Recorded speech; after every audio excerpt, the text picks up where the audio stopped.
Hello everyone and welcome to This Nintendo Life episode 201. My name is NBZ and boy, it's been a long time since we've done a podcast, Bally. We've taken some time in between, you know, and you were away and things were happening, and this is the first regular episode we've recorded in a month, I believe. Yeah, we inconveniently, I went away at the point at which episode 200 was coming out.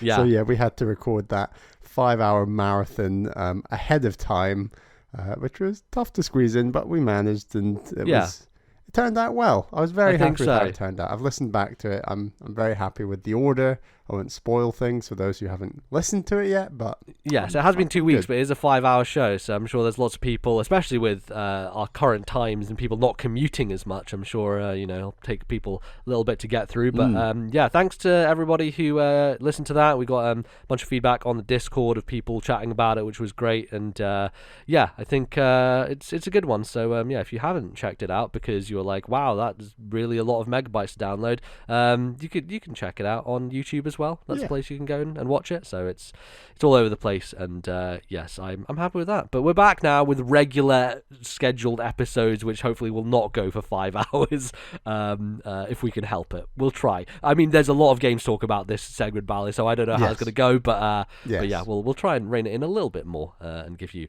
more regular podcasts. But Bally, how are you doing? How's life? How's things going? I'm good.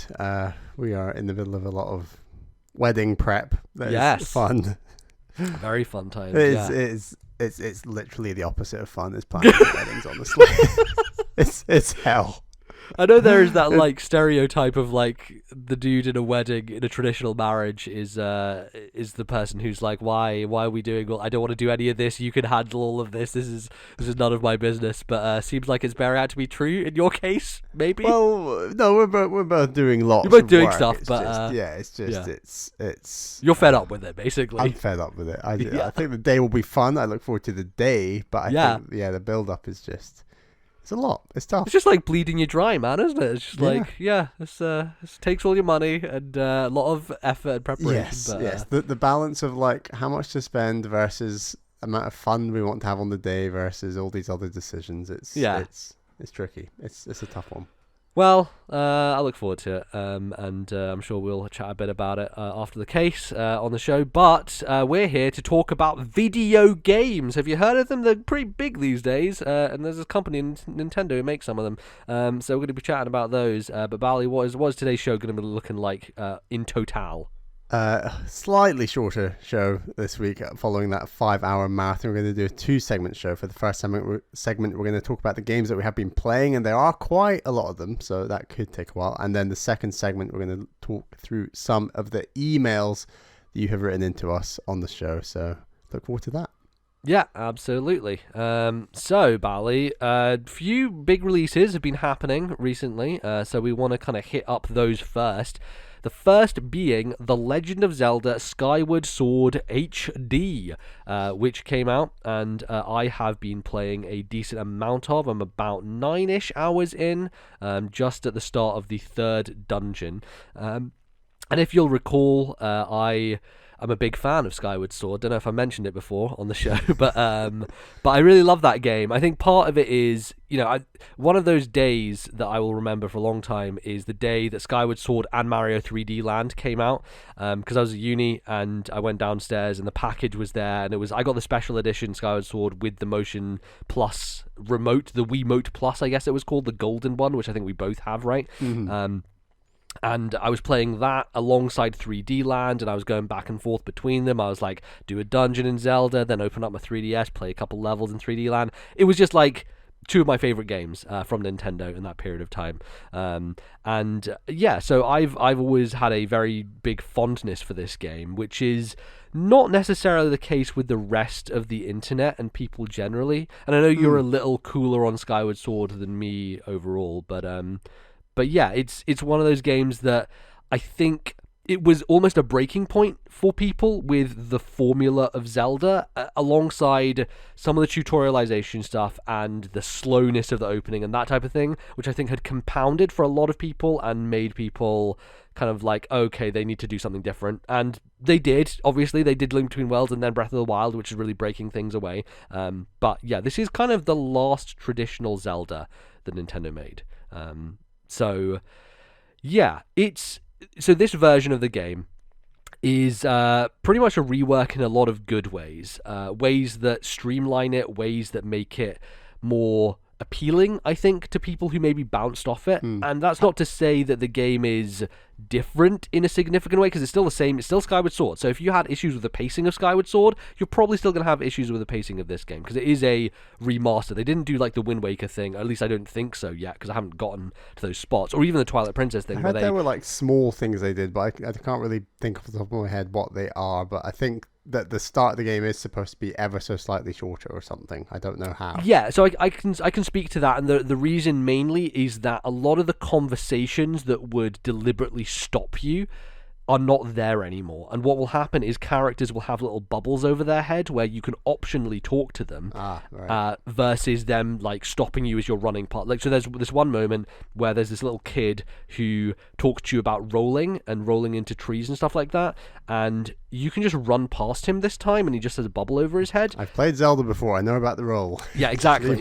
Versus in Skyward Sword, you'd run past him, the game would stop, it would do a bit of a text thing, and it would go through, and it would just kind of, I think for a lot of people, it made it so that it took them a long time to get off Skyloft, right? Like, it was a kind of momentum killer in a sense, and I never really complained that much about it, because I'm fine. I think you also are fine with slow openings. You've talked many times about you love tutorialization, and I'm very used to, like, you know, Twilight Princess. Ocarina's not that quick. Wind Waker's not particularly quick. I think all these 3D Zeldas traditionally have slow openings. It didn't bother me about Skyward Sword.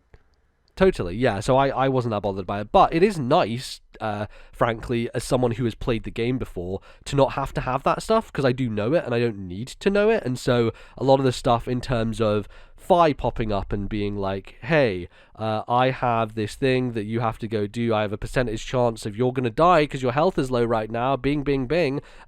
She just doesn't do that anymore. She just doesn't pop up and doesn't talk to you, doesn't give you as many tips. However, she is on the D-pad, so you can press down on the D-pad to bring her up, and it'll be like, do you want to talk to her with advice? Do you want to need help here? Stuff like that. So you can call on her if you do need it, and she'll be like blinking if there is something that I think there's a blinking thing indicates this is a thing that in the original game would have been mandatory, but now it's just blinking to notify you that there's something that you can do if you want. That's very un-Nintendo of them to include this option. Yeah, it is one of those things, right? When you think about Nintendo doesn't listen to people, like they clearly... I mean, not only with Link Between... They have selective hearing, let's just say. Yeah. But particularly the Zelda team with Link Between Worlds and Breath of the Wild, like those are pretty direct responses to the reaction to Skyward Sword, I feel, right? Alongside, in some senses, maybe the Zelda team was, okay, we've done this formula for a long time, we kind of need a shake-up. I'm sure there's some of that involved, but also... people were not that happy with the direction the series was going in. And so yeah, the idea that they did listen to some of that stuff, and especially some of the most egregious, like, you know, picking up a rupee every time you load the system up, and it tells you what the rupee is. Did they not learn from Twilight Princess, and then they included it again in Skyward Sword? It's bizarre. Yeah, totally. And it's the same with bugs and with materials and all that type of stuff. Like it was constant, and I didn't mind it that much because I was basically binge playing Skyward Sword, so I'd have it on for like 7 hours at a time. So I only experienced it like, okay, the next day I would turn it on and play a bit more, and then it would be like a little barrier at the start of your play session, and then it would just disappear after that. Even if they did a direct port, because people would be putting their Switch into sleep mode, it probably wouldn't even have been a big of an issue on this port. Yeah, even though they have fixed it. Yeah, that's what. Yeah, it's one of those funny things actually, and I didn't. I was like, oh well, this isn't going to affect me anyway, because even if they hadn't changed it, because I only played this one game and I'm going to keep it in sleep mode. Turns out I've been playing a bunch of different Switch stuff, so it actually is really nice when you load it back up, and you know, because I've been popping into Ace Attorney and Part Time UFO and stuff like that. So was great that they made that change, and I'm happy about it. And it just streamlines things. It just makes it so it's not as much of a hassle. But yeah, that in terms of trimming the fat, I don't think they did the thing they did with Twilight Princess HD, which was like reduce the number of tiers of light you have to find, or with Wind Waker, where they streamlined the end with the Triforce Hunt. They reduced the number of Triforce pieces at the end and made them easier. They just made it a lot more smooth of an experience, alongside stuff like the Swift Sail, making it faster and stuff like that. And they don't necessarily have an answer for those issues when it comes to Skyward Sword, especially I think the third part of the game, where you get into the third revisit of those areas, and it's like, okay, now I'm gonna do the late game. It feels a lot longer. You're right. Early game, it feels a lot leaner. Totally, yeah, because I think a lot of the panning people had problems with was like fucking going around the underwater Farron Woods with the music notes and doing the stealth. Yeah, and it's like between 35 and 45 hours, these points you're returning to these places, and music notes and all the stealth stuff, and it's like, there's a lot. There's a lot, and it's definitely, I can see the critique for it. I totally understand it. We'll see how you feel when you get there. Yeah, I'll see how I feel, but I think for now, what is really striking me about Skyward Sword is its vibes, man. Like, and I think this is one of the things that latently I knew when I played it at the time. It's just a really comfortable game, It's a setting for me that is a lot nicer to be in than Twilight Princess. Twilight Princess has a darkness, a weirdness to the environments, and a grittiness that Zelda does do well in ways, and I think certainly there are moments of Twilight Princess and its dungeons that are fantastic, but the vibe of being in that world isn't a cozy one in the same way that Skyward Sword is. Like, all the environments, like the Farron Woods, the music that goes along with it, the orchestrated score for this game is outstanding, and it's one of the best Zelda soundtracks in my opinion. I think they're so... We went and saw the Zelda orchestra after this game came out. Yeah, we did, and it was a banger, man. It was fantastic, and the series, obviously, a series known for its phenomenal soundtracks, but Skyward Sword for me is up there with the best Zelda soundtracks. Like, there are some incredible tunes, and the way that they use music, Groos's theme popping in, and the way that goes and changes throughout the game, and the overworld theme and Skyloft, just the music of Skyloft is just really nice and chill, and there's something nice about the lack of danger in the sky, of like flying around to these places and doing the little gratitude crystal side quests. It's just, again, like, it's one of those things that is a bit intangible in terms of like, why do I like this, but it is this combination of like the visuals and the music and all that stuff that just makes it a nice, comfortable, chill game to sit down in an evening and play. And that's like contrasted with, I've been playing a bunch of Shadow of the Tomb Raider, and I never want to play that at night because there's some zombies going on and it's dark areas, and it's like my tension level, control as well. My tension level just raises in a way that, like, in an evening after work, I just want to have something that's nice and relaxed. Yes. And Skyward Sword is... We're Nintendo gamers. That's what we want. Yeah, that's exactly. Our bread and butter. It's just so... But the other thing is so beautiful. This game is gorgeous, and I can't understate that enough. Like, I love the original art style for Skyward Sword, and the way that they made the impressionistic look happen, where it, like, blurs the environment until you get closer to it, and, like, turned it into these little kind of almost hexagonal things that kind of approximated what the object was through color. Like, it was really clever, and that is not as omnipresent in terms of its... Like, it's not as strong of an effect, I think, because of the higher resolution. They don't necessarily need to do it, and they try to approximate it. I don't think it works as well. However, the game is still stunning. Like, I absolutely love the art style of Skyward Sword, and I think it translates super well when you put it into HD. Like, it's the same as Wind Waker. It's a timeless look that remains really, really nice to this day, and so it makes it so that's the other thing.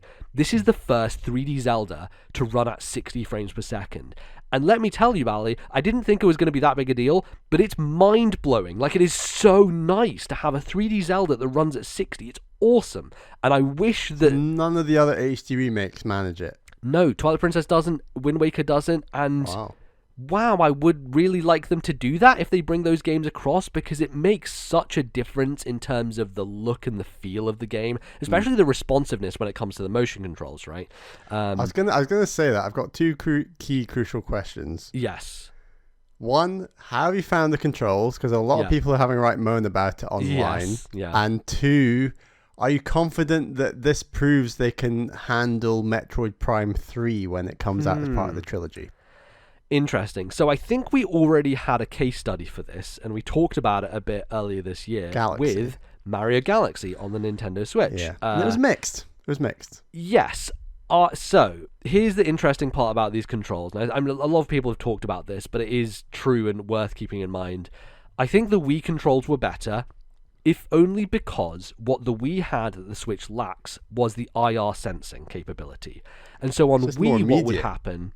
Sorry? It's just more immediate, isn't it? It's more sensitive. Well, so what happens is the way the motion control works in Skyward Sword is based on gyro movement, right? Mm-hmm. So the system doesn't actually know which way you're pointing. It just knows relative motion, right? Like where the sword is relative to where you are at the current point, which means that the way in which that you aim stuff can sometimes get completely out of control. And this happened in Galaxy as well, where you constantly had to press a button to recenter every time to make sure that it was in the middle of the screen. Otherwise it just drifts, right? There's this kind of gyro drift that occurs where it'll just stop moving across. There's no center point to ground it.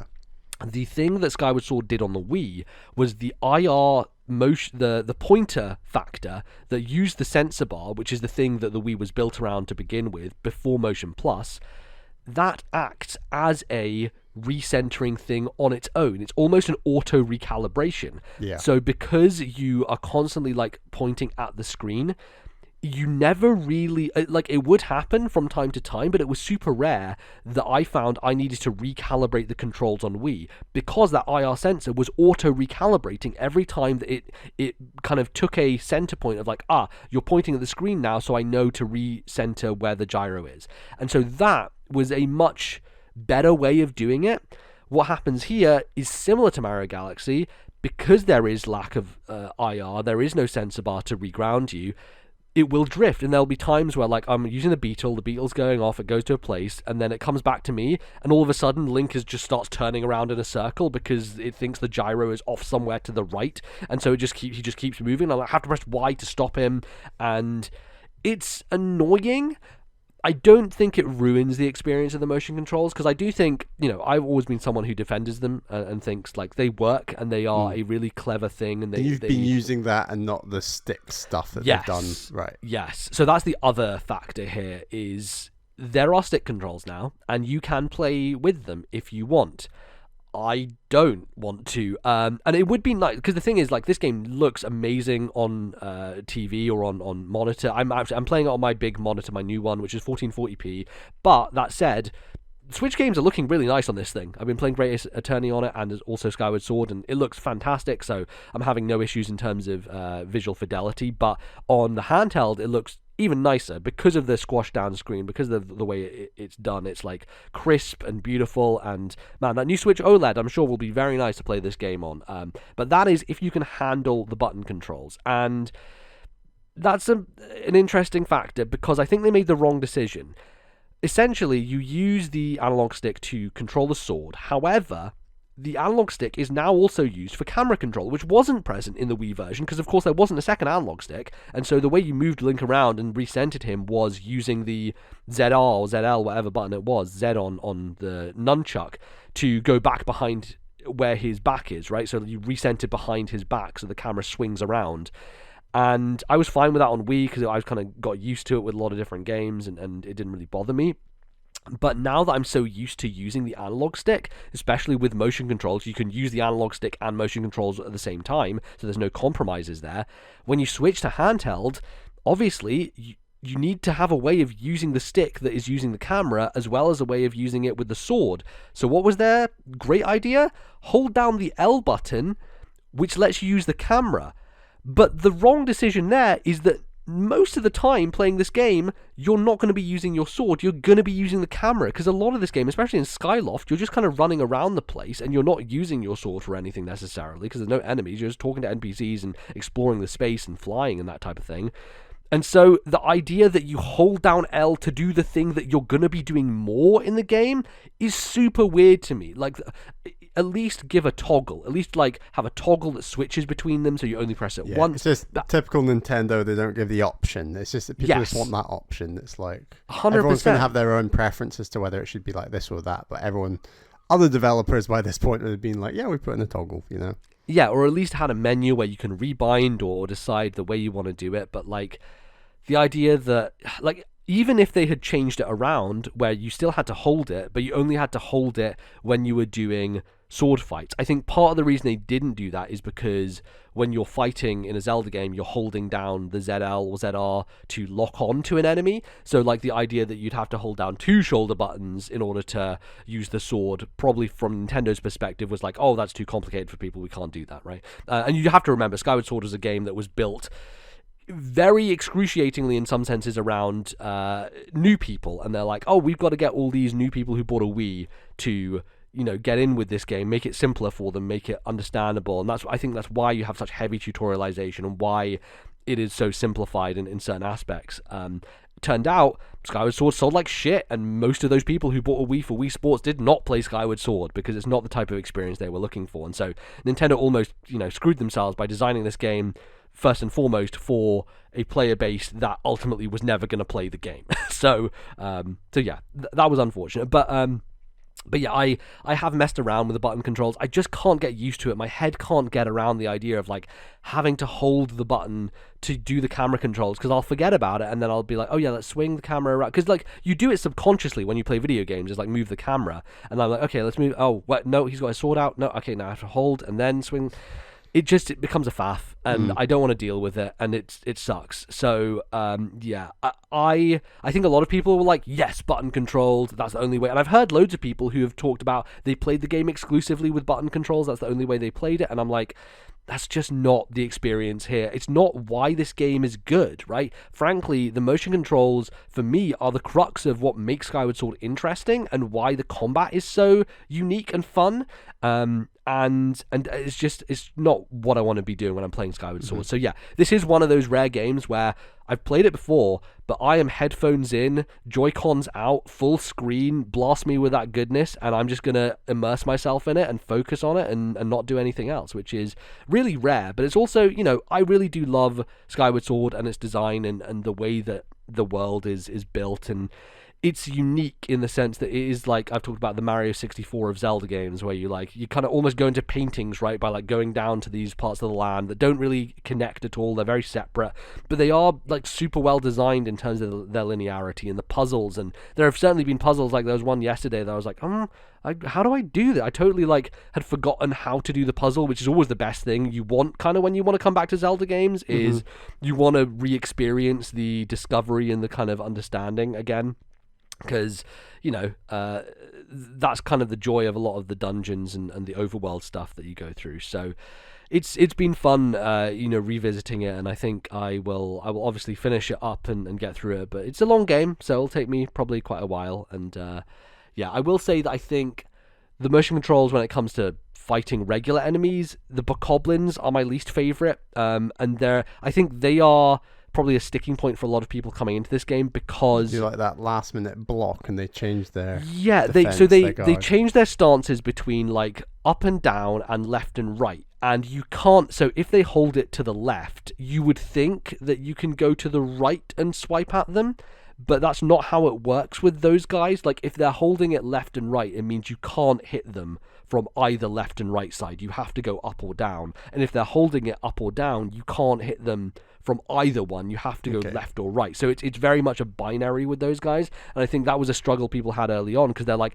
oh, but look, that's an opening, he's only guarding to the left, surely I can hit him from the right. But if you try to hit him from the right, he will instantly block you on that side. And so those guys become just a pain to deal with, frankly. The best way to deal with them is either to use the slingshot to like ping a bit of a bullet at them and it stuns them and then you can go in on them, or you can parry them with the shield, where you wait for them to attack and then you just bash back and then you get a free opening. But I have found that like, because they switch so quickly, like left, right, up, down, like they just go so quickly, and you want to be precise with your motion controls, and you take a bit longer to get a move off before they move, so often, especially now in the desert area where they have electric staff, I was like, I'm just not going to attempt to fight them this way. I'm just going to try and cheese them because they're not that fun. Versus, I think a lot of the other enemies, like the piranha plants, I fucking love the piranha plants, especially the ones that change their mouth to left and right or up and down. Those are great. It's much better telegraphed, like what they want. Totally. And like the sound design and the feel of when you slash, it just feels really good. I don't know. I've always enjoyed it, and I think those enemies where the three-headed guys, remember, where you have to like slice them in a line diagonally, or like the mini boss, the skeleton, who has his openings, which works in the way that you expect to, where you do have to do the specific angle. The Girahim boss fight is fantastic. Like, it's one of my favorite boss fights. I think that stuff, when it comes to the more one-on-one duels or like the enemies that focus that way, so much more enjoyable. It's unfortunate that the main enemies of the game, the bokoblins, they're fucking everywhere. They're the ones you have to fight the most. They're the ones I hate fighting the most. So that kind of sucks. Final point on Metroid Prime 3? In terms of how they're going to do that? Is it possible? I don't know, man. They will do it, I'm sure, but I just don't think... a little bit jank. It'll be a little bit jank, yeah. A lot of resetting. Well, the thing is, right... yeah, I guess it's maybe easier with Prime 3 because you have a model in Prime 2 and Prime 1 to work from in terms of button controls, and so like putting it back to button controls for that, I hope they don't make the same mistake. And also I believe Retro Studios would be the studio to work on that, and so maybe I think they would have a bit more sense. I'm just, from the perspective of like internal Nintendo and what their decision get made, I feel like I as a Western studio, Retro Studios might be a bit more aware of these issues that people have, and so they might be more willing to make it a lot more palatable. If they're the ones even working on the trilogy remake. Supposedly it's been done for 7 years, right? It's sitting on a disc somewhere, and somebody's got to ship it out. But yes, thoroughly enjoying Skyward Sword HD. Really glad I'm revisiting it, and I'm sure I'll have a bit more to say about it next time. But Bally, we've both been playing... one Zelda game to another Zelda game. Yeah, this is a point of contention that I don't agree with. Okay, I'll break it down. We're talking about Death's Door. Death's Door, yes. I will say, if you're going between areas and worlds and going into dungeons and fighting bosses, the video game, language has just evolved to the point where people would describe that as a Zelda game, even if mechanics within that necessarily aren't particularly Zelda-like. Is that fair? Yeah. Right. I don't know. There are a lot of parts of this game that are quite Zelda, but So Death's Door is it's kind of like a top-down action isometric game. It's from the developers who made Titan Souls, a game that I played and talked about on the show a few years ago, which was a boss rush game, kind of Shadow of the Colossus-esque, where it's a 2D top-down game. You're fighting bosses. You have this one arrow that you shoot, and you call it back to you. It's one hit, one death, basically. So very tricky but interesting design. Death's Door came out, and currently not on Switch, but feels like a Nintendo game. Xbox and PC exclusive for now, but and it's not on Game Pass, surprisingly. Yeah, it's a weird one, that, isn't it? Yeah, and this is my kind of game. Like, I absolutely love this game, and where a Zelda game like an Oracle game or something is, 15 to 18 hours long, and that's kind of only if you mainline it. Like, if you want to do the extra stuff, we're talking like 20 hours to 25 arguably. Like, what I love about this game is it telegraphs so early on there's going to be 3 dungeons, 3 areas, and that's it. And like, because I knew, and they say this very early on, it's not spoilers or anything, but the fact that they make that so clear to you as the player made me so much more keen to have a bit more of an explore and try and collect some stuff. So I ended up I think I ended up with like 11 of the, let me get this right. So it's like, out of the 16 collectibles parts, I got like 9 of them, and out of the smaller collectible things, I think I got 3/4 of them, and I got all the weapons in the game. Like, I had a real urge to just explore and look for stuff. I didn't want to get everything. I couldn't be bothered to look up guides and get everything and stuff like that, but I just had this real urge to explore a bit more. And I think a bold decision the game makes is there's no map, and I really love that, because I don't think the dungeon design is overly complicated. In terms of No. its difficulty and the way it constantly loops back, I really think it reminds me of like Wind Waker dungeons, where you'll go off on like an angle, a tangent, and then you'll defeat some enemies, do some puzzles, and it'll loop back to like this central main corridor. Very similar to Skyward Sword in a way as well, and I think Dark Souls is also known for this kind of shortcutting approach where you die, but it's less of a pain to get back to where you die because you have created those shortcuts to get back through. And this game does that really, really well in a way that is super impressive, and it almost knows when the player is going to die and has built the game design in such a way, the world design, that you will always have a shorter, easier approach back to where you were than you did the first time through, because you had to circumvent and then go around and then open up a door, that type of thing. So yeah, it's very clever. And like a game like Wind Waker, everyone was like, well, the dungeons are very easy, but I think they're made so much more easier by the fact you have a map. So just take away the map, and I wouldn't say could describe those dungeons as easy in the same way. Like they are still simple, and but having to memorize where everything is, and the fact that it is only like a 3 dungeon game, whatever, it was just really appealing to me. It just felt just the right size, and there's some fantastic writing in there. I think the world design is very impressive, and it's just a really, really well put together, well made game. It's very polished, right? Like that's polished. The thing that struck me about it is it feels like a team that took a lot of time. And Titan Souls was a good game. I don't think it was incredible, but it feels like a team that has, especially when it comes to boss fights, really learned a lot from that first experience. And then when it came to the other stuff, I think they get there, like they do a good job. But to me, it felt a little formulaic in terms of all the 3 areas you go to, the main ones, after you've kind of done the opening boss and the opening kind of part of the game. It was very much a structure of, okay, here's an area, you go through, fight some enemies, then you go to a kind of quote-unquote dungeon, which is more about finding 4 people in different areas, and then you just go back to a central hub, do a similar fight, and then go through another area, and there's a boss. And it was very, very structured in a similar way that didn't surprise me ever, and never really did something out of the ordinary. Like all the items you get are pretty much like, I would expect that type of item. I agree mechanically. I think the game has some nice surprises in terms of like its world building and plot, especially near the end. Like I was quite like, oh, that's cool. I like what we're doing here. And I guess that's the other thing is like, you care about that stuff way more than me in a game like this. For me, I just don't care about the story. Like it was okay. It's like you can care about a story in an action game when you want to, like that. Yeah, I can do, but totally. I think this one for me was like it's fine. It was okay. I just wasn't invested in any way. I was far more interested in this from a purely like, let's hit things and dodge out the way of things, right? Like that's kind of what I want from this experience, and it did give it to me quite well. That's very reductive. I think they've done a really great job of some of the characters and the design, and that does link to like the story and what they're telling. Yeah, no, that's not to take away from that stuff. It's just on a personal level. I don't care that much. That's all it is. It's like they've done a great job of making this. I just don't care that much. And it's just what I bring to the experience, right?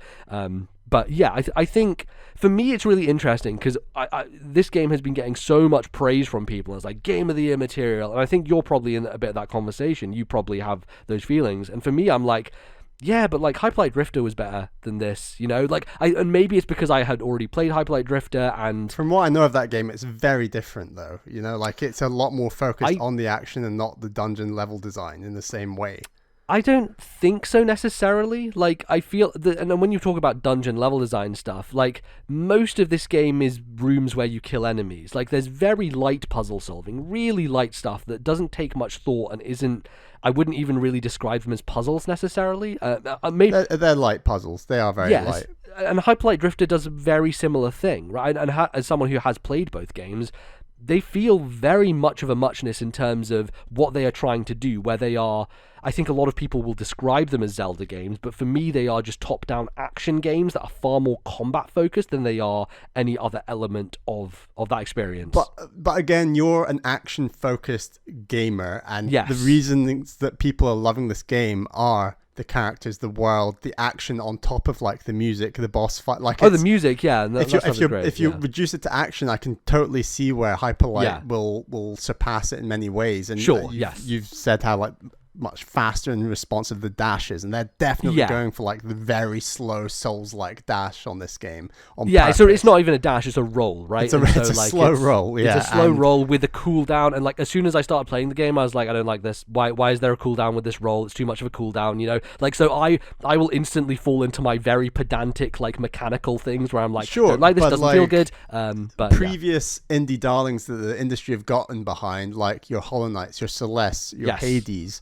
They are all so much more than their action gameplay, and I think that's why Death's Door is just a bit like Chicory earlier this year. Like that game has its flaws in my eyes, but like people are like the overall. I think indie darling has more often than not recently been more defined by the overall presentation rather than just mechanics, and maybe that's not a healthy trend for the industry, but it's clearly what the industry sees as an indie darling, and that's why this game is definitely in the conversation for like indie darling of the year, game of the year kind of I think just to wrap this up, and my thoughts on why personally it doesn't resonate for a game of the year. I think this game is excellent, just to be clear. I think it is really, really fun. The boss fights are superbly designed. Like some of those end boss fights are fantastic, really enjoyable to figure out and learn the patterns and get through. Had a great time with it.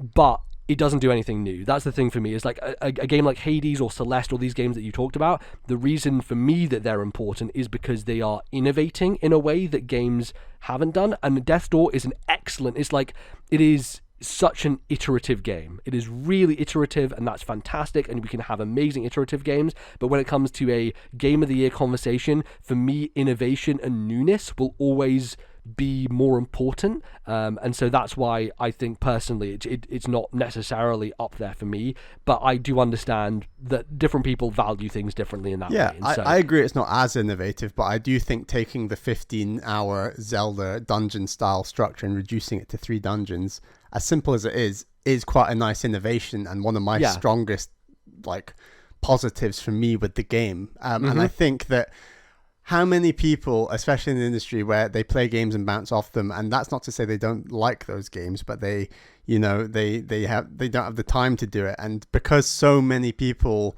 playing a ton of games were able to beat this game, I think that will also have given it a boost where people are like, I actually managed to play this whole game. I think it's actually like a really nice length as well. And I didn't do as much exploring as you. I beat it in about 7.5 hours, and that's really great, like an experience like this that, and I wanted to play it every night, like I'm having these, it maybe feels like I'm criticizing it a bunch, but I had a great time with it, I think it's a really excellent, well-made thing. And some of those things in terms of the combat and the weapons, I think there were definitely slight frustrations of, okay, for some reason I'm turned around here and I'm hitting air. For some reason, I felt that happened a few times of like, I'm hitting this enemy and then something happens and all of a sudden I'm turned around and I'm hitting the other direction. I'm not sure why. But yeah, those are minor complaints, I think, in what is otherwise a... Getting Joy-Con drift in that brand new Xbox controller of yours. No, of course not. No, definitely. That's not the case. I think, there's a little bit of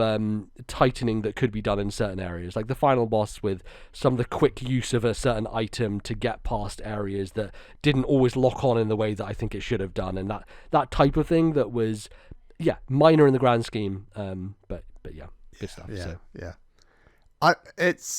I like that it kind of was a game I didn't know about at the start of the year, although I think it was public at the start of the year, and then it got a big boost at E3, and then it did the thing that indie games never seem to do, which is come out slightly after their hype has peaked, which I think is fantastic for this game. So it is ridden that wave incredibly well, and has kind of come out at a time just before we're into a ton of late summer, autumn releases, which I think it's always important to try and come out at a good time. And I again, it plays on this theme of death that was just such a big factor last year, and the sort of the afterlife. I guess we haven't really talked about the context of the world in the game. It's like you are a crow, like you're a walking kind of, and you are reaping souls. Yes. Anthropomorphic crow, and the crows in this world are kind of reapers. They like kill. They have certain souls they have to go after and kill them, and that's another thing that like it's taking from Dark Souls in terms of they're called souls, and like the tone of the world and kind of in some senses the combat. But the nice thing about this game is it doesn't do that Hollow Knight Dark Souls thing of when you die you lose everything. It's like no, it's fine. You can just go, and that's great. I actually way prefer that. That's a very valuable loop I found, and I definitely felt like I was well rewarded for my exploring and defeating more enemies, and all those go into your boosts. But narratively, I know the theme of life and death has been covered a lot. I still think this game does have something valuable to add in a positive light at the end of the game. I won't spoil that. As like that's a nice sort of cherry on top, and nice message to say that I thought just made a short, fairly, very short, but narrative driven action, whatever you want to call it, game. I thought it was just fantastic. I'm wholly impressed, and I wouldn't be surprised if this does. I think this and Chicory are probably the two indie games of the year so far, but I'm sure there's going to be more to come, and that will be an interesting discussion later in the year. Yeah, totally. And you should play Hyper Light Drifter. I don't think you'll like it as much as Death's Door, because I think we value different things, right? And the reason I like Hyper Light Drifter more is like the dash is better in Hyper Light Drifter, and like it comes down to that. I should try and play it before Solar Ash, which did that get a release date this year? Yeah, it did. I think it's October. Solar Ash is coming out, which seems like a very different game. Like it's more of a platformer and like a kind of movement traversal game than Hyper Light Drifter was. I think that's a really good example where, in a 2D setting, these games might look fairly similar, but then when you try and extrapolate that, like a game like Solar Ash, which is doing a lot of ideas of Hyper Light Drifter but in a 3D setting, and then you realize, it's a very different game from like Death's Door. Visually I think they're very similar, but like in terms of what the game actually is, very different. So definitely. So check out Death's Door. It will come to Switch. I think it'll probably be Switch next year. But maybe, I don't know what the deal looks like on the Xbox side, but and I also worry a little about its performance, because it's a very nice looking game. They clearly were pushing polygons in terms of it was a little framey here and there on Series X. Not oh boy, really? Okay. Not framey is a strong word. I don't mean framey. I mean like there's the character itself was stuttering at points, but I've heard this has happened on PC as well. So like it's more to do with the game than the optimization, than the like running of it. I've got to get that 3080 man. I run at 140 frames per second like I did. Get that ultimate maximum. You were saying your character was doing something funny, like the. I don't know. Maybe I did. I don't remember. Yeah. But I don't remember the end of the game you're talking about either, so that's how much I was paying attention to the narrative. So, jeez. But you check out, you're like 10 minutes into a game, you're like, this story isn't for me. I'm just going to enjoy the action and not care about anything else. And then by the end of the game, you're like, I don't know what the story was about. Yeah. Well, if you'd kind of like read past page 10, you might have realized it's quite a good story. No, I think I have this habit of like I read something, but it just doesn't go into my brain. Like it happens when I'm reading sometimes, but usually when I'm reading, I'll go back over it and be okay, need to reread that and so when it's something that I'm not that like I don't care that much about, I'm like okay, it goes. I think I've worked out I absorb myself into video game worlds sometimes quite a lot more than you on a consistent I think that's what it is. basis. It must be that, And it's like I try and stay away from podcasts generally, especially on games like this, and I'll just be in the the music in this game is top notch. Oh, it's fantastic. Yeah, really. Like, the boss fight music, especially some of the the area that you go to where you get there's moments where you get chomped up by this treasure chest and you get dumped into this area. Which is a great Zelda nod. I love that.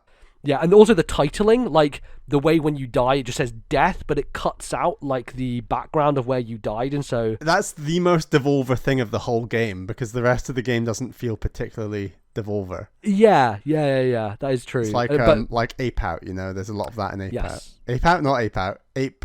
Yeah, it is Ape Out. What am I thinking of? Yeah. Ape Escape, not Ape Escape. That's a classic PlayStation game. No, but yeah, like it has really good titling when you like get to a boss and it's just like big white bold letters. Really good kind of build up. To those fights and moments of like Avarice just pops up on the screen and you're like, oh shit, and then the music pops and like, oh man, yeah, really good really hype. Good hype. Yeah, so it's a fun game. I enjoyed it. The next game we're going to talk about, briefly, I think, is the Great Ace Attorney, which I have obviously been very excited for. I, as you will recall, if you've been listening for a little while, played the fan translation of the 3DS game, because to break this down real simply, these are two Ace Attorney games that came out exclusively in Japan on the 3DS, one in 2015, one in 2017, and they never had a Western release, and there was a lot of speculation as to why.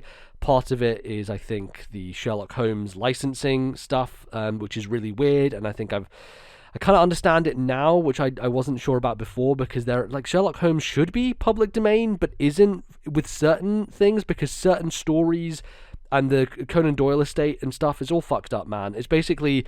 So what it boils down to is, if Sherlock Holmes is being emotional, quote unquote, or like stuff like that, and not like cold and calculated, that is a copyright that is still held by the Conan Doyle estate, and so you can't have a product that has Sherlock Holmes where he's quote unquote emotional, which is a really weird, and I don't...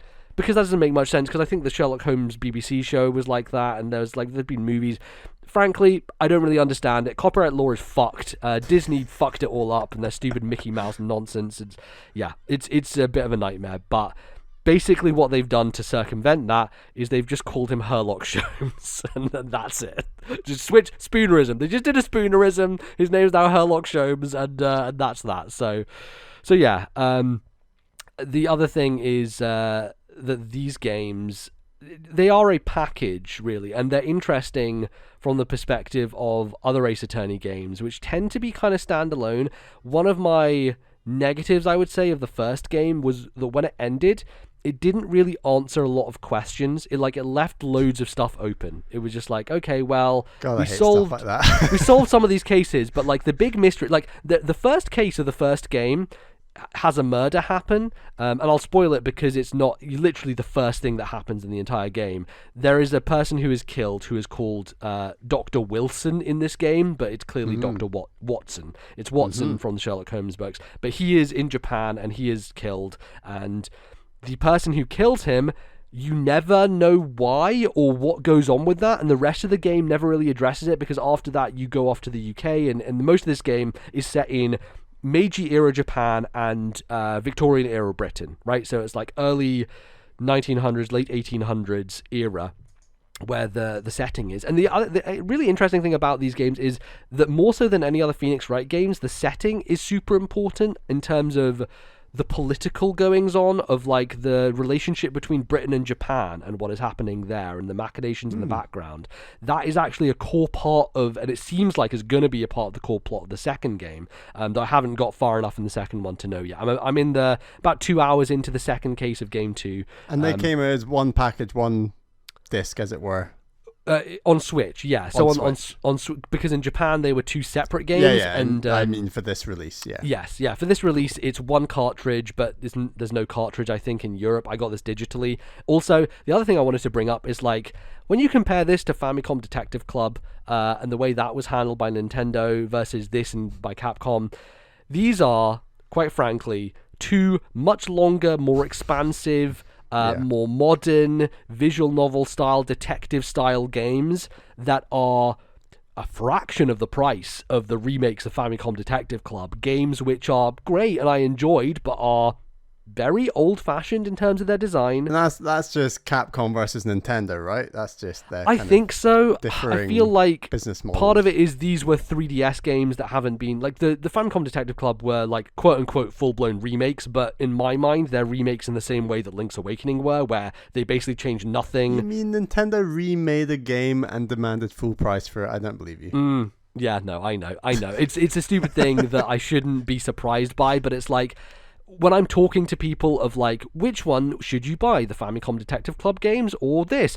And like, this by far with a bullet, no question. Like, this is a better game. This is a better experience.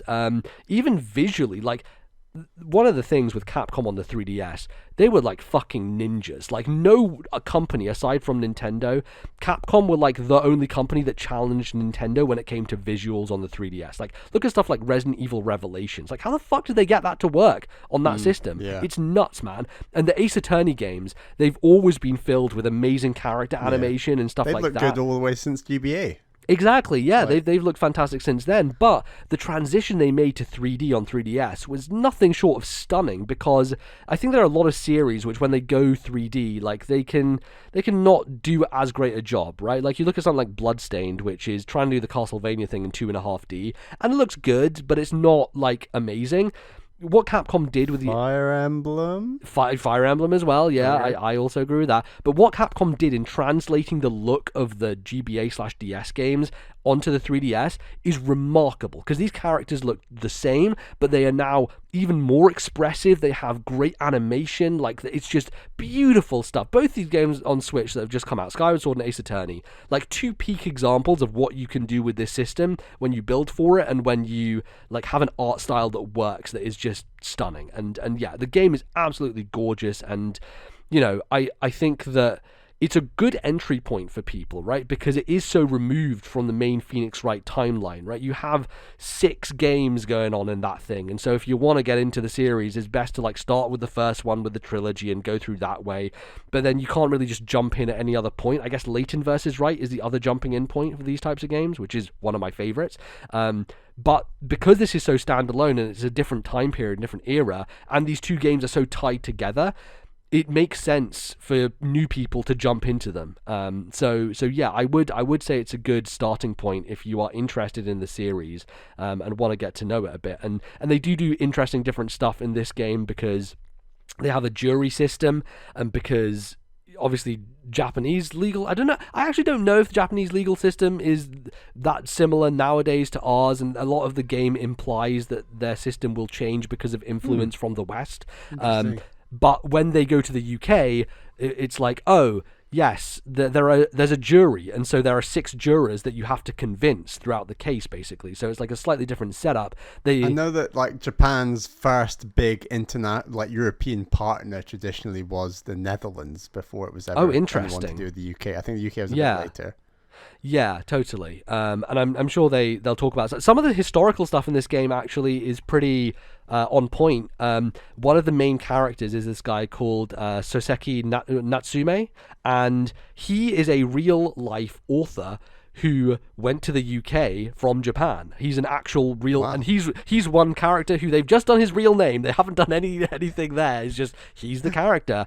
And reading a little bit about him, actually, because I learned about this from the Back Page podcast, which is a podcast that features Matthew Castle, who used to be on O&M and Endgamer and stuff like that, UK magazines. It's a really good podcast, but they did an episode that ranked his favorite Ace Attorney games. And when he was talking about this game, he mentioned this fact, and I was like, oh, that's interesting. So I went and looked it up, and it turns out that this guy, he was in the UK for a couple of years as an author, and he hated it. Like, a bunch of racism, and that's another thing this game deals with. Like, anti-Japanese racism from the British characters is so prevalent, and like it's something that I was a little worried about, because it was very like overtly racist in the fan translation, and I think they've tried to like make it work a little better here, but it is very much like there's a bunch of it. They're like these Nipponese and stuff like that, and they're very especially the prosecutor and like some of the British characters, like talking to them is in like the realm of like savages and intellectually inferior and that kind of shit, you know, like that kind of racial superiority. And is it all set in the UK, or you bounce between the two? Well, so like the first game starts in Japan, and then you travel to Britain, and most of it takes place in Britain, and then the second game has a case that starts in Japan, and then you're back in Britain again. It's a little weird and messed up, but I'm going in a lot of different directions here. But going back to Natsume, the interesting thing that they do is his character in the game. So the real life guy hated being in Britain because of the racism, because of all this shit, and he had a terrible time there.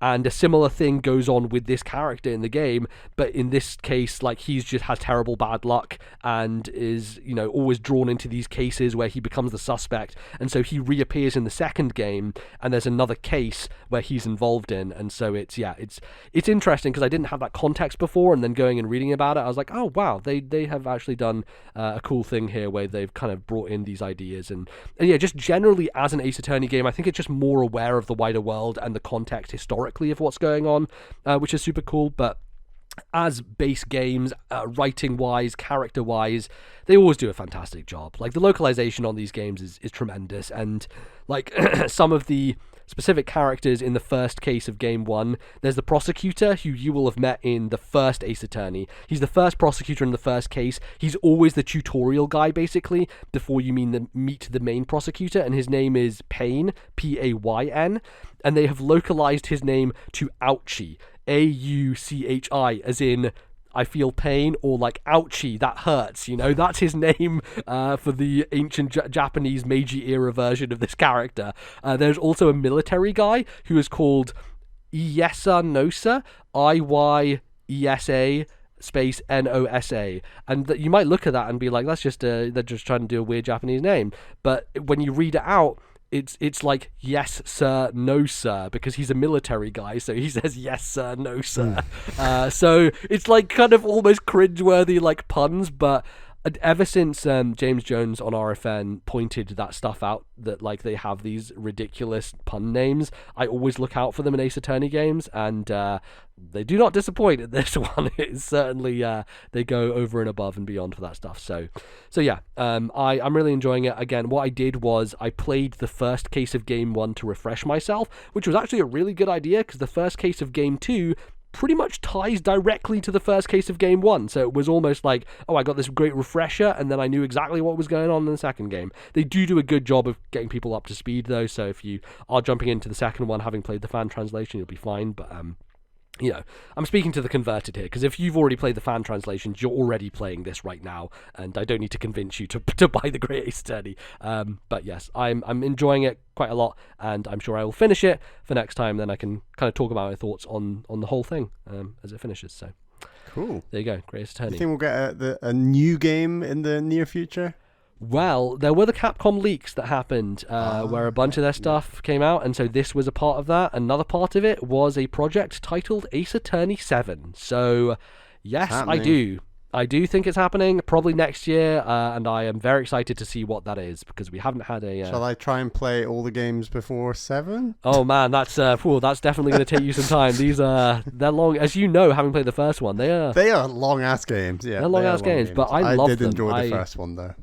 This is one of my favorite series. It's so good. The twists and turns and all that stuff, and figuring stuff. It's just so satisfying to like look at a piece of evidence and think, oh, that's a contradiction, and point it out. Like, it's a different feeling to every other visual novel. Like, it's so much more involved than other types of games that are similar to this, because it has that contradiction element, and they add gimmicks into the different games, but the core of it, the core courtroom drama, has always been so good, and the characterization, all of it, the writing, fantastic stuff. So Excellent. There you go. Bally, you've been playing another little game, which made by HAL, one of our favorite little companies. You obviously made Box Boy. They've also made Kirby Star Allies on the Switch. Part-Time UFO is a completely delightful game where you are playing as it takes the idea of like a UFO grabber and turns that into a whole game. So you play as this little cute UFO it does look a little bit like Box Boy, to be fair, but in UFO form. I think the art style has a similarity. Definitely. And you are using your claw grabber in a number of different levels to complete very specific tasks. So there are 3 medals per level, and one of the medals per level is always for completing the exercise within the time limit, but then there's also like a couple of others, like you have to put this person on this stack in order to get this medal, and then there's often some other bonus, and it's some super zany Japanese stuff in here. So like you're like stacking cheerleaders in one of the levels to create like a human pyramid, which just feels very strange, picking up like this girl by her ankle and dropping her on the top. Like, it's just bizarre. There's one where you're like stacking sumo wrestlers, and again, like they're all different sorts of shapes and sizes, and you have to get them in like this line, and then and the physics. There's one where you're fishing early on. There's a bunch of fish, and you pick them up and put them on the bay, basically. That's a good one. Yeah, so they're not all stacking based. There's a lot of them are just like picking up and collecting, but kind of within a time limit kind of thing. And there's a nice variety there. Like, you are doing different things that all involve the claw. And like one of them is like you're making like a cake or like a bowl of fruit, and there's a nice mix there, and it's all really zany stuff. I think the physics engine itself actually is very fair. Like, it works very well. I think the level of precision they're asking of you, it's a really good level of challenge. I don't think it's over the top where it just feels like everything is slipping and sliding and falling over, but likewise you can't just be willy-nilly about the way you place things. I think there's a really good balance of just skill level that takes to get to do it. It's surprising. So I've played a little bit of this. I'm not that far into it, but it's, to me, this started as a mobile game, and I really question like how easy it was to play there, because for me a lot of it, a digital analog stick, I believe. Oh, really? Yeah, like, because this really requires a lot of fine-tuning of, like, I spent moments of, okay, especially with that cheerleader one, because it took me a little while to figure out how to get the maximum height in that to get that medal, and I was like, I'm just stacking them, and, like, what order they go in, and then I figured it out, I was like, got it. But when you're doing it, I was being so precise with the analog stick to just subtly get it so that it doesn't fall over, and especially there are like these extra mini game kind of challenges that you unlock, I guess, a bunch along the way. The first one, you have to stack a bunch of random objects to a certain height. There's not many of them. There's like 2 or 3. Oh, they're not. Okay. Yeah. I was wondering if those popped up too much, but that one I was like, holy, how the fuck do I do? I could barely hit 10 meters, let alone 20 or 50. That was hard. So yeah, I didn't try that one. Did you finish that one? Because that to me seemed like... I didn't finish that one, but that one doesn't link to all like the main game. No, level, it's like medals. a mini... It's almost like a WarioWare kind of side mini game thing that you unlock. Yeah. But I managed to get all 90 levels of the medals, I should say, of the 30 main levels. And... yeah, they keep mixing up with the variety. You do return to some areas again, like they sort of have a second and third level often in some of them, but there's still that really good variety, and it's just incredibly charming, incredibly well presented. I love that between levels, Part-Time UFO, he has like this little flat, which is just like this stereotypical Japanese flat, and you can see like a little like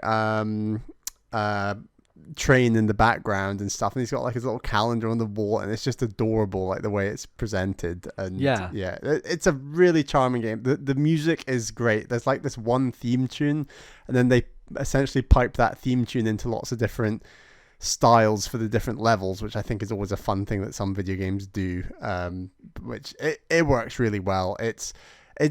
I think I did actually end up spending like close to 8, 9, 10 hours getting everything. If you just want to mainline it, you can probably do it in like 4 or 5. But it's a really cute, charming game that is the sort of game obviously you will only get like on Nintendo, or obviously your mobile phone in this case. But it's awesome. I hope you like enjoy the rest of it, MZ, because I think I'm having a great time so far. I think it's, as you mentioned, like the weird situations they put you in of like. And some of them are quite tricky sometimes. There was a moment where I was putting stuff in a toy box, and you also have to pick up these rings to put on an arm that's on the side of the toy box. And sometimes it can get tricky to get stuff. One of them got stuck on the side, and there was the arm in the way, and I couldn't like get my claw down there enough because it kind of has an invincible or like invisible thing it does where if you're too close to an object it won't pick it up. And so it took me a little while to like get that out of there. So there's a little bit of fine tuning that could be used in certain areas of it. But yeah, I similar to you have that compulsion to get all the medals in a level, which is, as we know, not something we tend to do generally with games, but not a ton. There's a similarity here with this game being made by HAL, who also made Box Boy, another game where we both are very compelled to like get every crown in that game. So there is something about the way that HAL designs these levels, maybe in a similar way to what Nintendo does with the Galaxy games and the 3D Mario games, of like the main path is very easy to do. It doesn't take a lot of effort, but the real joy of the game, the real fun of it, is in finding those green stars. And so that version here is getting the crowns in Box Boy and getting the medals in this game. It feels like you haven't actually finished the level until you've done that. Like, sure, you've done it, but and I think the challenges are simple enough and not super tricky, at least from what I've seen so far, to where they all feel manageable and enjoyable to do.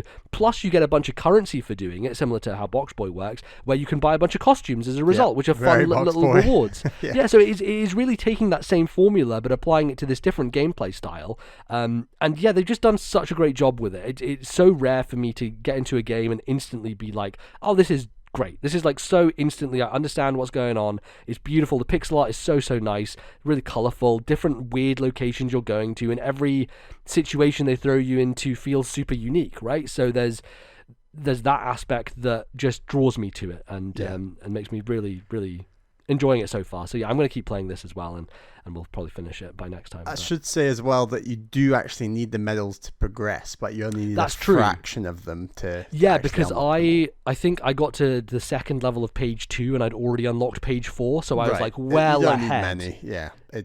So it's one of those rare situations where like that's a necessity, but it doesn't matter that much, and you will end up naturally having them if you play the game in that way, which the game is kind of intended to be played in. So yeah, it's different to how other companies do it. Like I think a good example of this is Donkey Kong style games or Yooka-Laylee and the Impossible Lair, which definitely does this, where you have to have stuff to progress, and it can be a bit of a not ball ache necessarily, but you do have to go back to levels to get stuff. The one mistake they make with, well, in particular Yooka-Laylee, is just they want quite a high number. They don't want all of them, but they want a number that's not far off all of them, and that is tough. Like it's just a little too much, you know. Yeah. And I've played a bit of Horizon Chase Turbo, which is this car racing kind of retro like outrun kind of style car game that's very stylish, and a lot of people enjoyed when it came out, and I was enjoying it, but then I realized I needed to win every race in order to get enough medals in order to unlock the next area. And as someone who's not amazing at racing games, I was like, well, I would like to finish this, but I don't think I can commit to doing it because you have this structure in there, which kind of sucks. And I guess that leads a little bit into the next game I'm going to talk about, which is Jelly Boy. Which is, if people have been paying attention to Nintendo's Twitter, which everyone does, of course, they obviously will be updating their Super Nintendo Classic lineup on the Switch from time to time, and Jelly Boy is a game which they have put on there, which is a super niche game, and everyone's mad about it because it's not Earthbound. And yeah, this game suffers from that similar problem of like you go into levels and you need to get all the puzzle pieces in order to unlock the boss and then get to the next stage, which is probably why I won't end up finishing Jelly Boy. But I just wanted to bring it up because I have played a bit of it, and it's remarkably bizarre in the way that a lot of early Super Nintendo games were, but this one especially. You're kind of this blob, this jelly blob. Who makes it? Is this a Japanese game? It was made by Ocean Software, I believe. The game has Electronic Arts listed, so I wonder if they published or something. I'm not... Sound quite Western, though, don't they? Yeah, so Ocean Software, I believe, is a Western studio. But it, yeah, you kind of like Ditto, almost if Ditto was a human walking around with arms and legs. You're this pink blob jelly guy who collects power-ups and then turns into different stuff. So, like, he'll turn into British. A hammer. They're British, okay. So he turns into a hammer and smacks things and goes through weird toy box worlds and has this weird jump. He'll turn into an umbrella when he's falling. He'll turn into a springy pogo. So there's like loads of different... It's almost like Mario Odyssey in a way of like lots of different transformations that you go through to solve certain puzzles and get to certain areas. And certainly the platforming doesn't feel great. There's a lot of bullshit in terms of like, here's just a giant spike and you die on it. And that's why the nice thing of the rewind feature comes in on that service and having save states and stuff like that. Thank God. To make it just a lot more palatable, because I wouldn't play this game otherwise. It's just like a lot of old school design that's bad and not very well done. But yeah, I don't know, it was just a curiosity. I was like, you know what, this thing seems fucking weird, so I just want to check it out. And so if people do want to check out Jelly Boy, it's definitely there for the looking. But I'm not going to go through the whole thing because I looked up how long to beat and it was like 5.5 hours. I'm like, what the fuck?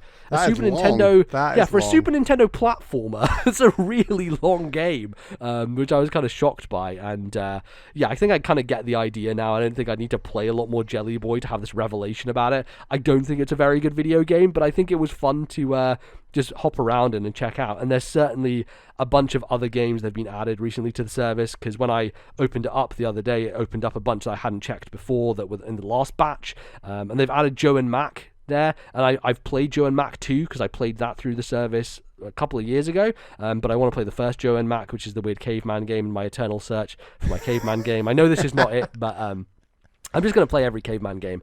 I think Prehistoric Man is another one that just got added. There's so many fucking caveman games for some reason on the Super Nintendo. I don't know why, but I will check that out. And as we wrap up here, there's a couple of other games I wanted to mention. One is a game called Flatland Volume 2, which was recommended by Patrick Klepek over on Waypoint. And it's really simple 2D platformer that was on Switch for a couple of quid, and is very similar to Celeste/Meat Boy style game, where you are this little kind of shape and you jump around these levels, very kind of retro-y, future-y kind of vibe, where there's lots of lights flashing and kind of spikes, and you're this little blob who has a double jump and can wall jump and stuff. And to be honest, I don't remember that much about it. It only took me an hour or so to beat. It looked a lot like Ink, actually. Yeah, kind of reminded me a bit of Ink. I think control-wise, it's not as tight as that game is. Okay.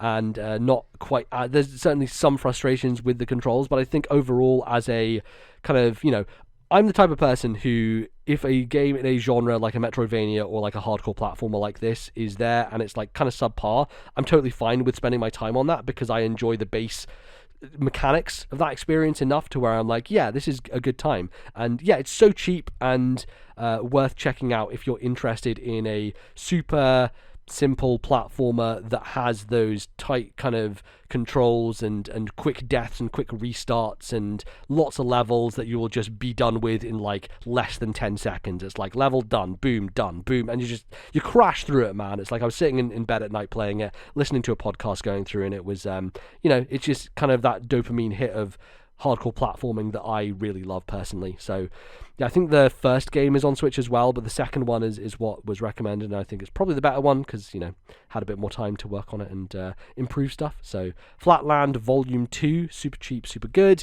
And then I also played Gunstar Superheroes, which is a GBA iteration in the Gunstar Heroes franchise. So Gunstar Heroes is a series that is made by Treasure, a company who I really didn't know much about until I started listening to podcasts back in 2011 with RFN and Greg Leahy, who's a big Treasure fan, and they're the company that made Sin and Punishment, and they made Dynamite Heady, a lot of Sega stuff they worked on in their early days, and then had worked on other stuff like Ikaruga, which is a super hardcore shoot 'em up style game. So very mechanics driven, very kind of like action focused games. Like they're very kind of hardcore into that stuff, and Treasure have not made something since around 2014, so I don't really know what's going on with the company right now, but they are very beloved by a certain sect of kind of niche game lovers, and so Gunstar Heroes is this cult classic that is very Contra-esque. Like you play as these characters running along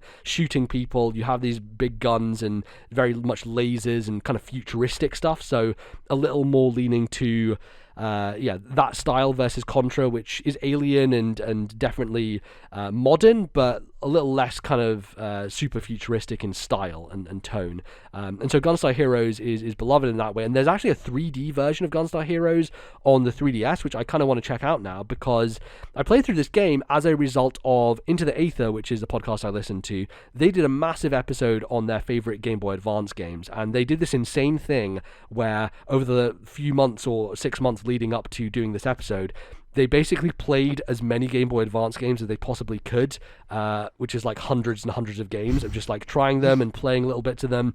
And this was one of the ones that came out on one of their lists that was an unexpected one that I'd not really heard of before. And I was like, oh, that sounds interesting. A GBA game. I love the GBA. This seems like this deep cut that I've never heard of before. And so I've been doing a bit more emulation stuff recently. I've actually been looking at potential retro handheld emulation stuff. Went down a bit of a YouTube rabbit hole the other day looking at that, and I don't know. It feels like this cool scene, especially with Nintendo not doing a great job supporting older games. And RetroArch is just a great thing that makes emulation super easy and cool and just fun to do on a PC in a way that getting different separate emulators and stuff just wasn't back in the day. I'm just kind of, I feel like the conversation on emulation has gone around a bunch in different places, and I remember being scared on the show early on to be like, oh, I played this on my Ace card on my DS because I don't want to seem like a pirate or whatever. But I feel like the conversation on emulation has got to a point where, like, if you can't buy this legally, who the fuck cares anymore? anymore, right? Because ultimately your money will just be going to a person who isn't the company or the people who made it. And like, I can't give Treasure my money for Gunstar Superheroes, so why should I give a shit if I'm playing it on an emulator? So So yeah, and that's kind of where I'm at the moment. I'm also playing Soul Blazer, which is part of the Quintet trilogy of action RPGs on the Super Nintendo, because I really want to play Terranigma and get to that game. So I'm kind of going through the whole trilogy of those at the moment. So yeah, being in a bit of an emulation rabbit hole right now, and I decided, yeah, let's play Gunstar Superheroes because they talked about it and it seemed really cool. And it is really cool. It's like a pretty short game in terms of how long it takes from start to finish. And I played it on easy because these games are infamously difficult, but it was really enjoyable. It's the type of Contra experience that is kind of shrunk down to the handheld. You've got side-scrolling levels. You've got levels where you're on a plane kind of shooting in multiple directions. There's some really cool boss fights that you do. And yeah, it's just a well-made action romp that you blast through. You've got 3 different guns you can choose from. One of them is like a homing-in missile. One of them is a kind of blast, and one of them is just a regular kind of bullet smasher where it just pumps bullets into enemies. And it was just enjoyable to go through one of the campaigns. There's 2 characters you can play as, and I just went through as one, and I think there's not much of a difference aside from their main weapon is different. So story-wise and stuff, things change if you play on harder difficulties or if you play as both characters. But I just did one run through as the base character, and I had a great time with it. Honestly, it has some fun ideas. Like it has a lot of different stuff that it does in terms of level design, where it's not just running from left to right and shooting. There's a lot of, sometimes you are in a vehicle, sometimes that vehicle is a space thing and you're kind of shooting ahead and then like dropping bombs on stuff down below you. Variety aplenty. There's a weird level in the middle for some reason that I don't understand why, where you're just collecting a bunch of chickens in this rotating space and then you deliver them to a door. It's bizarre. It doesn't make any sense in the context of the game, but again, this is doesn't really have much of a story to care about either. It's not one of those. So yeah, had a great time blasting through Gunstar Superheroes, and has made me interested in playing Gunstar Heroes, the original game. So maybe I will pick that up. It's pretty cheap on 3DS as a 3D classic. So yeah, I'll see if that happens. But yes, there you go. That's video games. As you can tell, lots has been played in the last month or so since we did a segment like this. That might be a record. Can't be far off. Might be. Definitely just stuffing them in at the end there. But that is going to do us for the first part of the show. Don't go anywhere. We will be back after the break, tackling some of your emails. See you in a bit.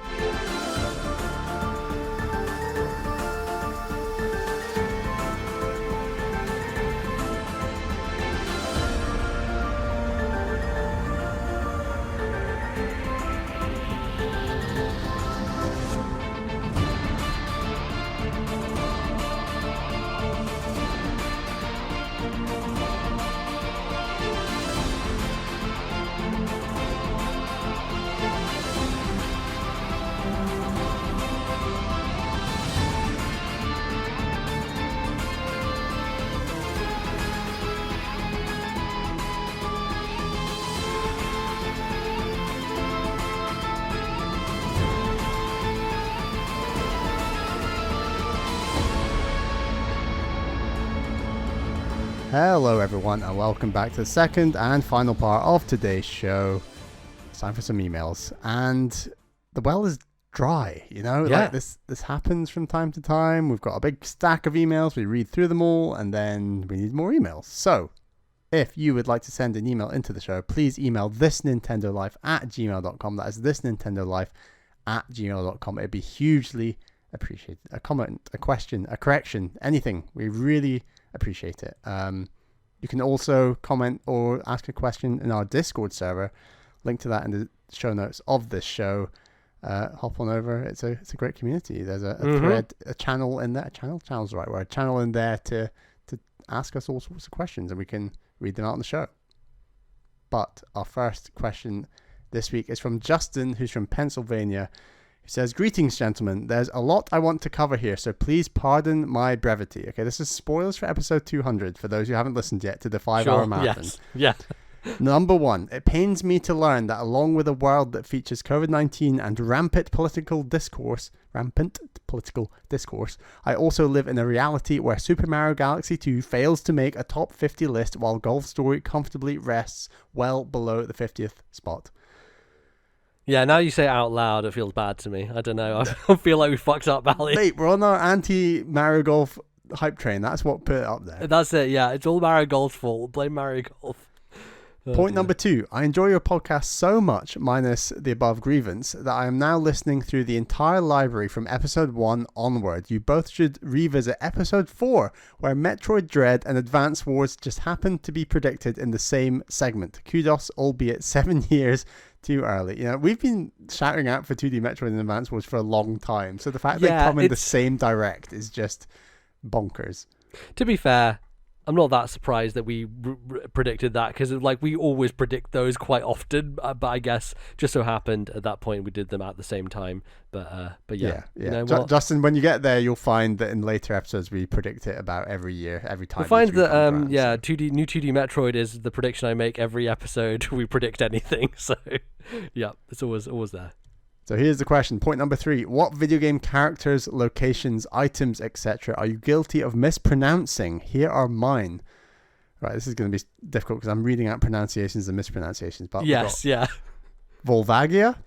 And then he says, I pronounce it Vulvugia and have done since Ocarina of Time's original release. Kokiri.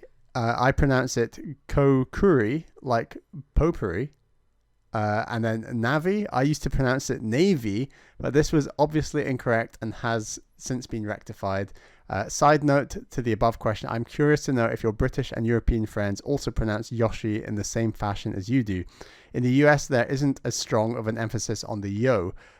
When his name is mentioned in the podcast, it sounds like an H sound is added for effect, like Yoshi. I'm not poking fun, I just find it interesting. Justin from Pennsylvania. Tends to be the case, I would say, that most people over here say Yoshi. There was one friend we had when we were younger who I recall said Mario and also said Yoshi, but that's the only time I've really heard that. I think the Japanese pronounce it Yoshi. I think they do. Like Yoshimitsu. It's Yoshimitsu, not Yoshimitsu. Yeah, I said Yoshimitsu. I think so. Right. I think that's probably how we say it generally. So, yeah, I feel like that's generally the case. Mario, Yoshi, Luigi. I do say Wario, even though Wario is definitely consistently said by certain people over here, and Waluigi or Waluigi. I don't know. I think the United States is split on Wario between Wario and Wario. I feel like Wario happens over here a lot more often because Mario. I disagree. Wario. I think UK it's all about Wario. Weird. Yeah, I don't know. It's one of those ones that like for some reason there's no consistency there, even though they're like the same bar one letter, right? Like it's a little messed up. There was someone at school who always said Hylia and Hylian. And yes, I always go Hylian, which is obviously a Zelda one, and Epona, of course, not like Dan Reichert who says Epona, and I'm like, what the fuck are you talking about? That's definitely a common one. Pokemon names was the big one, right? And we've mentioned this a few times on the show, but Kyogre was mine, where instead of Kyogre, whereas like the RE is just like a R sound, I was like Kyogre, like he was gra. At the end there, so that's probably my most memorable one of those. Suicune is another one where when I started playing Pokemon competitively, everyone was like Suicune, and I was like, that's not correct, you people are wrong. That's one of those that I didn't change myself on. I changed myself to Kyogre, but Suicune, I'm not going to change that. I'm definitely not changing that. So but yeah, people have a lot of debate over Pokemon names. That's certainly one where a lot of it changes depending on where you live and your accent and stuff like that. And here's the real thing, right? All this shit is fucking made up words, so there's not really a definition. You know, the one that really pissed me off recently was Arceus, where everyone's like, oh, it's Arceus, because that one guy in the Pokemon Direct said Arceus with a hard C. I'm like, no, motherfuckers, this is Arceus, and it has always been Arceus. And I think they're guilty of saying it both ways. Yeah. I think there have been people on official Pokemon streams who say it both ways, which just messes it all up. But we need to get to the pet peeve of the entire video game industry, which is the number one. I've not even played these games yet and I want to, but my God, Lara Croft and Laura Croft. And I know this is a pet peeve of yours, MPZ, but like It's that is my biggest fucking pet peeve. That is a bad one. The other one alongside this is when Game of Thrones was big. People calling Daenerys Khaleesi as if it was her name, and not understanding that Khaleesi is a title, like Queen is a title. That pissed me off to no end. People calling their kids that. It's important to reference where a name comes from. Like we were saying about Yoshi. Like, Yoshi is a Japanese character. Like, I think it's important that if you're arguing for like what is the correct pronunciation, I'd always veer towards, you know, where it comes from. Same with like Lara is a British name. It just is. Yes. It's a very English name. Like it is Lara. It's never been Laura. It never will be Laura. No. It's Lara. Laura is a different name, Laura right? Like that's the thing that annoys me the most is like people pronounce it that way and they're like, this is just my accent. I was like, no, that's But I mean, the British name Laura name. is definitely Laura, but then say the Italian name Laura, and there's a very specific Italian Laura. name Laura, and it's Laura. Exactly. Yeah. So like some names have multiple origins and others don't, and for most American names, their origin normally isn't in the US, which I think is important to say. Yeah.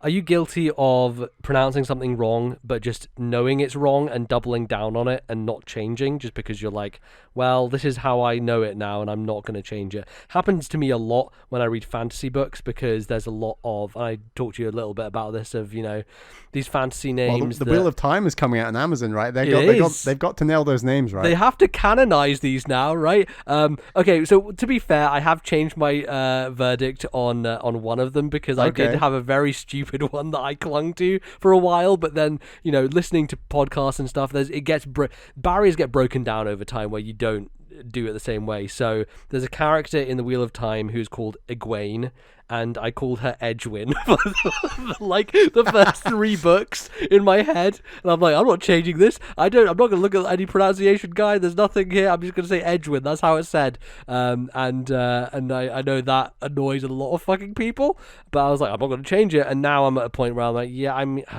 now I just say Egwene, and like that's in my head now, and I'm not going to change it. So.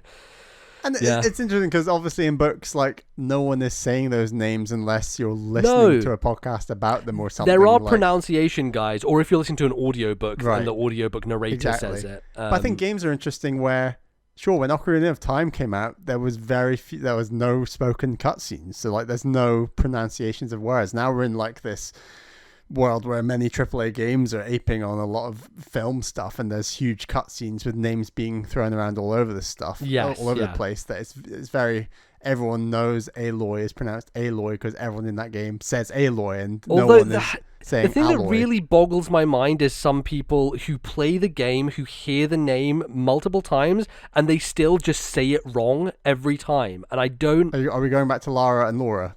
No, it's with Aloy. I've heard people who like talk about it on shows. They're like, I'm like, how does your brain? I mean, they might have just been skipping them cutscenes, but no, I don't think so. Nice like, there's something about it. Some people who just like have ear blindness or whatever. Not that they're deaf or whatever, but like they just. It's like, have you seen the episode of? Obviously, you've seen every episode of Friends now because you watched through them. I have. I've also seen them fairly recently. Yes. But it's the episode of Friends where Joey is trying to learn French, and Phoebe's like, okay. And she's teaching him the proper thing, and then he's like, "Yeah, I just said that, le fleur de la bleu," you know, like that's kind of what I feel some people are like in reality, where they hear a thing, it goes in their head, and then they just can't replicate it with their own voice, and yeah, that frustrates me a lot, but I don't know, people are different, right? So it's important. Happens. I do think it is important to try and be as respectful as possible on pronunciation, and a lot of these names come from places, and in those places they are pronounced a specific way, and I think it is important to respect that and not just be like pretending something is hard to pronounce and these sorts of things. And you hear it on podcasts all the time, people fumbling. Like, we hear it on this podcast plenty, us fumbling names, and it can be difficult, but it is important to just kind of like, how would you like it if that was your name being mispronounced? And you've probably experienced a lot of this in your life, MBZ. I mean, yeah. I know. But yes. No one's. I mean, I do a much better job nowadays of telling people how to say my name and like It's laying it. NBZ. NBZ. Yeah, capitalize the B in the middle. Yes, 100%. No, my actual name definitely people just can't say properly generally, and so it's fine. It's whatever. I'm very used to it. It's not something that really phases me that much, but it's nice when people say it correctly. So. I'm fine with that. But yeah, the modern one for me in terms of video game names that I say, even though I know it is wrong and it's stupid, is a character from Fire Emblem Three Houses, who is called Lysithea, but I call her Lysisthea because I think that just sounds better, and should be an extra S in there, and it flows better off my tongue, so I say Lysisthea, and I think that's a cooler name. How does that flow better off your tongue? Look, man, I don't know. It's one of those moments, right, where sometimes you'll read a name and you'll just add a letter in there, even though it's not there, but your brain won't see it. And so I'll keep saying this, and I think it was because I started streaming Three Houses, and I was saying Lysisthea, and people were like, that's not her name. And I was like, oh, wait, isn't it? And then I read it, and I'm like, oh, shit. That isn't her name. But I've said this too many times now, and I know what that is, so I'm just going to keep saying it regardless. So she is Lysisthea to me, and I'm not going to change that. Just going to be the way that I say it, no matter what. And who cares, man? That's kind of what I'm going to go with for the rest of my life. We also have to remember that over time, MBZ has become an American, and you say YouTube instead of YouTube. This pisses off my sister so much. You even have like American mannerisms, and I pointed this out a while ago, but. And I really notice American podcasts doing this, especially like a Giant Bomb or something, and someone like a Brad Shoemaker. Yes. And it's when someone says something that's mildly interesting, but they didn't know it before, and it's, that's interesting. Thanks for telling that. And I'm going to verbally reciprocate my intake of that knowledge. Whereas I feel like in the UK, we just stay silent and just take it in, Like it's a very American thing. It is one of those things, funnily enough, that I do quite a lot. And I wonder if the podcast has anything to do with it, or maybe it's just me as a person. Now we're going to get an email in with all of our little verbal quips and things. Yes. No, everyone has them. They're all over the place. But I do tend to verbally respond and say yes or like agree verbally when someone says something. I think it's partially because I fucking hate it when there's silence in any conversation, and it's my least favorite thing in the universe, and it's just terrible. So I'm always like making sure there is some vocalization of something going on within someone talking. And yeah, I don't know. Personal thing maybe, but I do that a lot when you're talking. I notice it when I'm editing this show. When you're talking, I jump in with random yeses and has and like things like that. When I'm talking, there are moments where I could just like cut your entire audio out because you just say nothing, like because I'm just talking and you're so just like British don't pipe in at all. And if you do pipe in, it is like so barely audible on the track that it's like this tiny whisper, right? So but is that difference between a yep or a right or versus a it's like a yeah. That's interesting. Thanks. That's true. Thanks. That's interesting. Thanks for sharing that all in like one sound. Like it's that kind of sound. But anyway, exactly. So yeah, the last one I'm gonna mention, which isn't a video game one, but is a book one, is also fuck J.K. Rowling, but Harry Potter. Hermione, my mother didn't know the name Hermione, so for the first 3 books when she was reading to me when I was younger, we called her Hermione. So she was known as. I've also heard Hermione 1 before. Yeah. Just didn't know that name. Never heard that name before, and so my mum called her Hermione, and she was Hermione. But yes, there you go. Cool. Thanks for the question. Yeah, that was fun. Question, Justin. I'm sure we'll return to pronunciations at some point. They always come up. Our next question is from Ski, who's from the internet, and says, "Greetings, gentlemen. I find myself at crossroads between the 2 major Nintendo releases coming out this summer." Well, they're already out, but we're getting there. Having played Toadstool Tour an obscene amount in my childhood, I am torn with spending my hard-earned coin on that with an unplayed Skyward Sword looming on the horizon. Please, Sophie's choice these 2 for me and discuss. For me and all the other budget-conscious Switch owners biting their nails this summer. Warmest regards, Ski. Yeah, I think it's interesting that we have such choice in the latter part of this year in terms of Nintendo releases. So not only with Mario Golf and Skyward Sword being out, but having Metroid coming down the line, having WarioWare, having the Monkey Ball remake, there's a lot of good stuff, and So much. Advance Wars, so it's definitely one of those things. I think for us doing this show now, we tend to just get things that we may not have otherwise, just for the purposes of discussing them and talking about them and keeping up with the Joneses, as they say. You gotta be on top of what is coming out, especially for Nintendo. People are here for those hot takes. We gotta stay hot. Absolutely. But yeah, I do appreciate there's loads of people out there who, have specific games that they want to get and ones that they will eventually get. And the tricky part with Nintendo is a lot of the kind of calculation goes down to, well, none of this is going to go on sale, so does it really behoove me to wait that much? And like, how much do I want to wait? Do I want to see if it potentially goes down a 30% off sale, which is like the furthest Nintendo will go with their games being put on low discount? So yeah, with this one is an interesting one, and it depends. Does he mention that if he's played Skyward Sword before? I just missed that in the email. No, it's not clear one way or another. Okay. I would say, having played both of them now, Unplayed Skyward Sword looming. So I don't know if Ski is suggesting that the version is unplayed or they haven't played it at all. Okay. Yeah, I think honestly it's kind of an interesting one, because on the one hand, one game is a remake and so potentially not new. On the other hand, the other one is a brand new game. On the other hand, the other is Skyward Sword. Oh, wow, fucking scathing, boy. Jesus Christ. Bali with the spiciest of takes today. It's so bad when I'm laughing before I can even get it out. That was good, man. That's not good content. So yeah, no, but the other one's Mario Golf, of course. And I think I'm certainly having a better time with Skyward Sword than Mario Golf from a personal perspective. But also I think like talking about it from the lens of a Zelda game, right? A franchise Zelda game. And I just want to talk a little bit about the way Skyward Sword has been marketed and things like that. Man, they fucking love this game at Nintendo YouTube channel, right? Like, they're like, here's a trailer today and another trailer tomorrow, and like, here's the Zelda Loftwing amiibo and all this stuff that is... That's just the lack of Breath of the Wild guilt this year, and the comms team is like, we've got to get out this Skyward Sword content.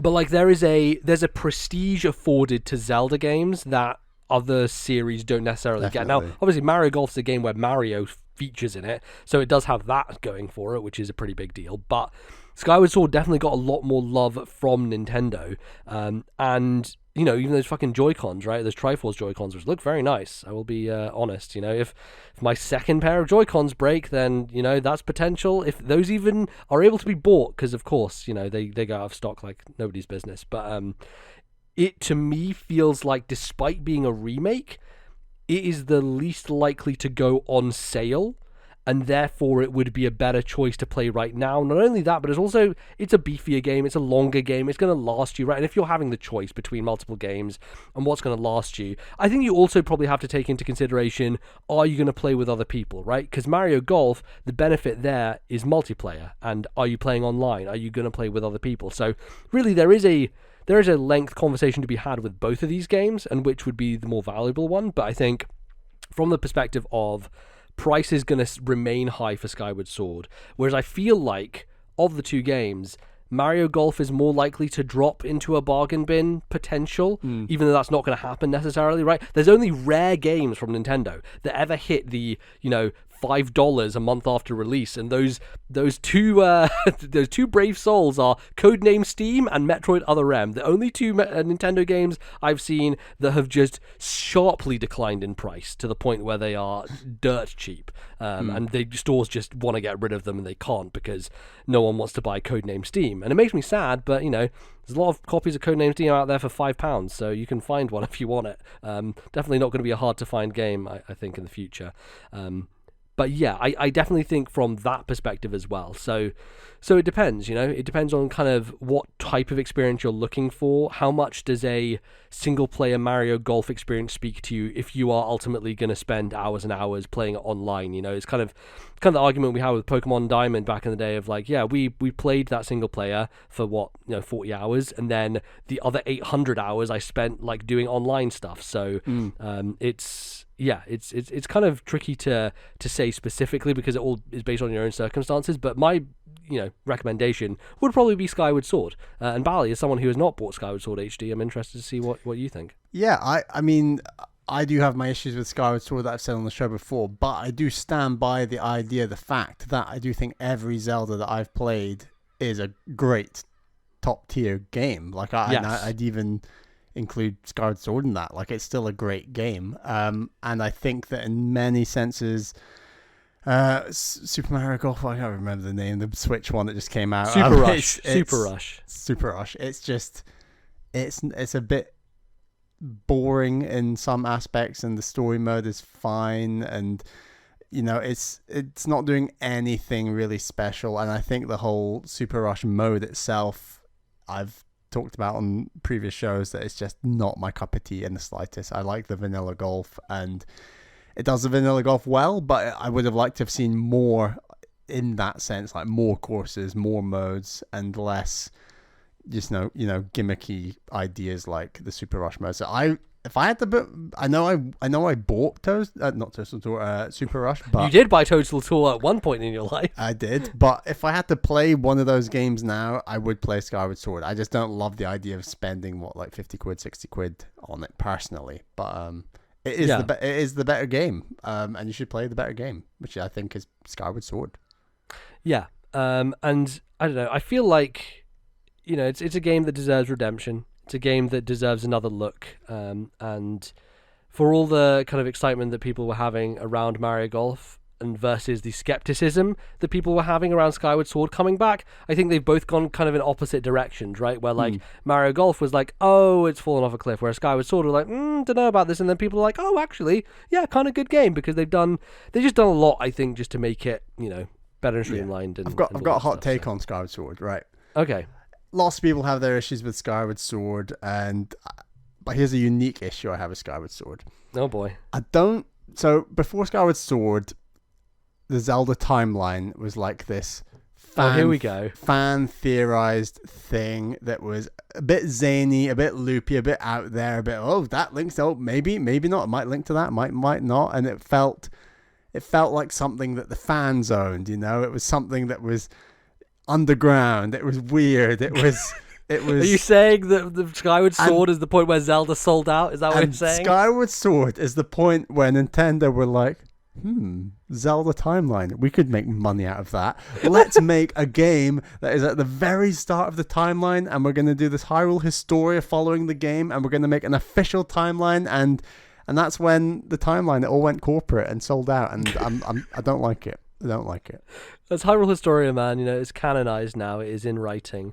Yeah, I know. It's weird the extent to which they go out of their way in Skyward Sword to directly reference the timeline and explain it, and like the ending is all tied up with like why Zelda as a series is as it is, right? Like it's really interesting in that way. So yeah. I mean, I love it, as I talked about in the first part of the show. And, it's a good story. I think although I don't like the idea of what they did, the way they did it, I think was actually quite good. Like, it does make a crazy logic a bit more logical, which is what the timeline perhaps needed. But I'm going to go in a different direction here, because I think that, if, you could make that choice between Mario Golf and Skyward Sword, or you could be patient, you could wait, you could bide your time, and you could buy Metroid Dread. Now, wouldn't that be a delight, right? Wouldn't that be a game to spend your money on? I do think Toadstool Tour, not Toadstool Tour, I keep calling it Toadstool, because I'm looking at it. It's because you're yearning for Toadstool Tour Battle. You need it back in your life. Toadstool Tour, but you can have Mario Golf or Skyward Sword now. They're good games. They're fine.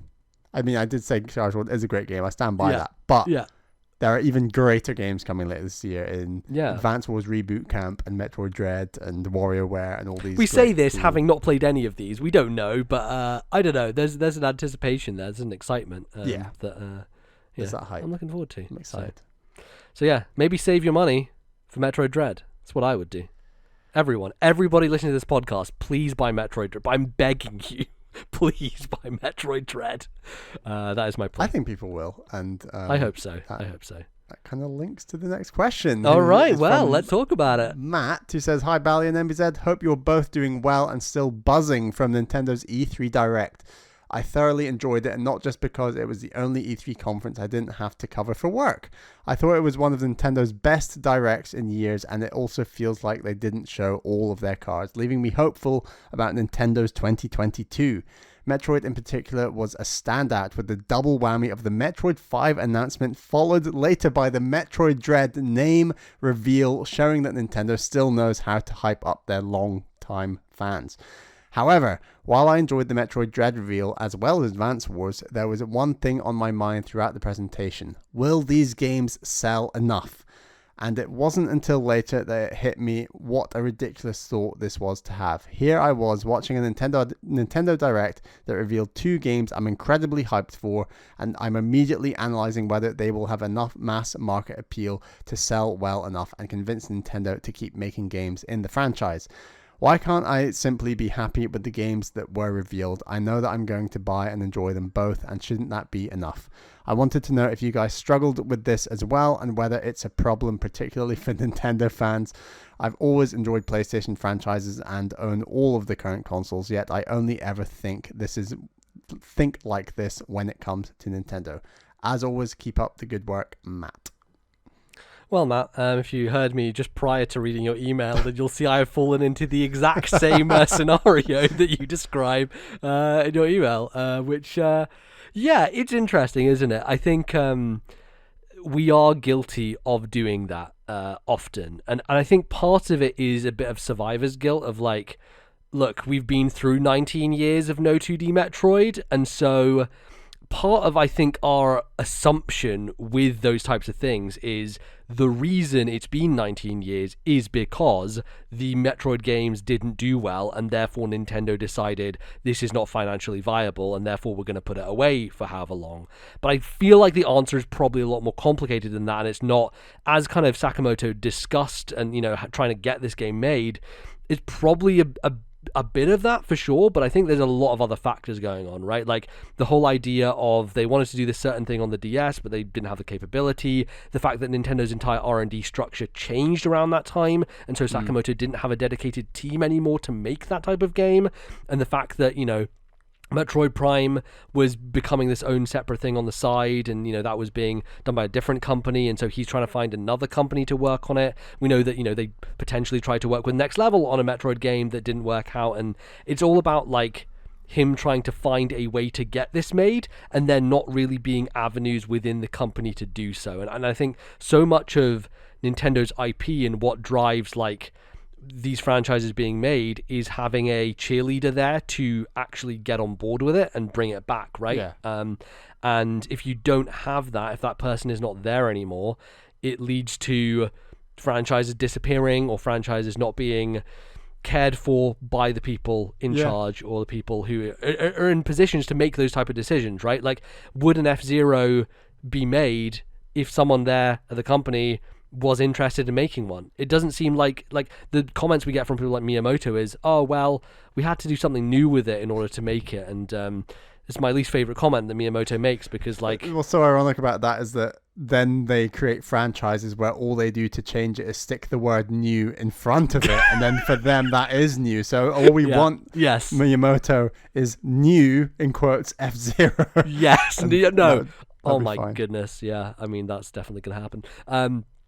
But yeah, what I'm saying is that we, I think, catastrophize from the point of, and I think this is also because a lot of companies do this thing where they're like, let's put this thing out and say, Yeah. well, you should buy this, and then we'll make another one in the series, like they did with the Monkey Ball Deluxe thing of Banana Blitz HD, and they're like, yes, we will see how this does, and if it does well in the market, then perhaps we shall bring more to the system.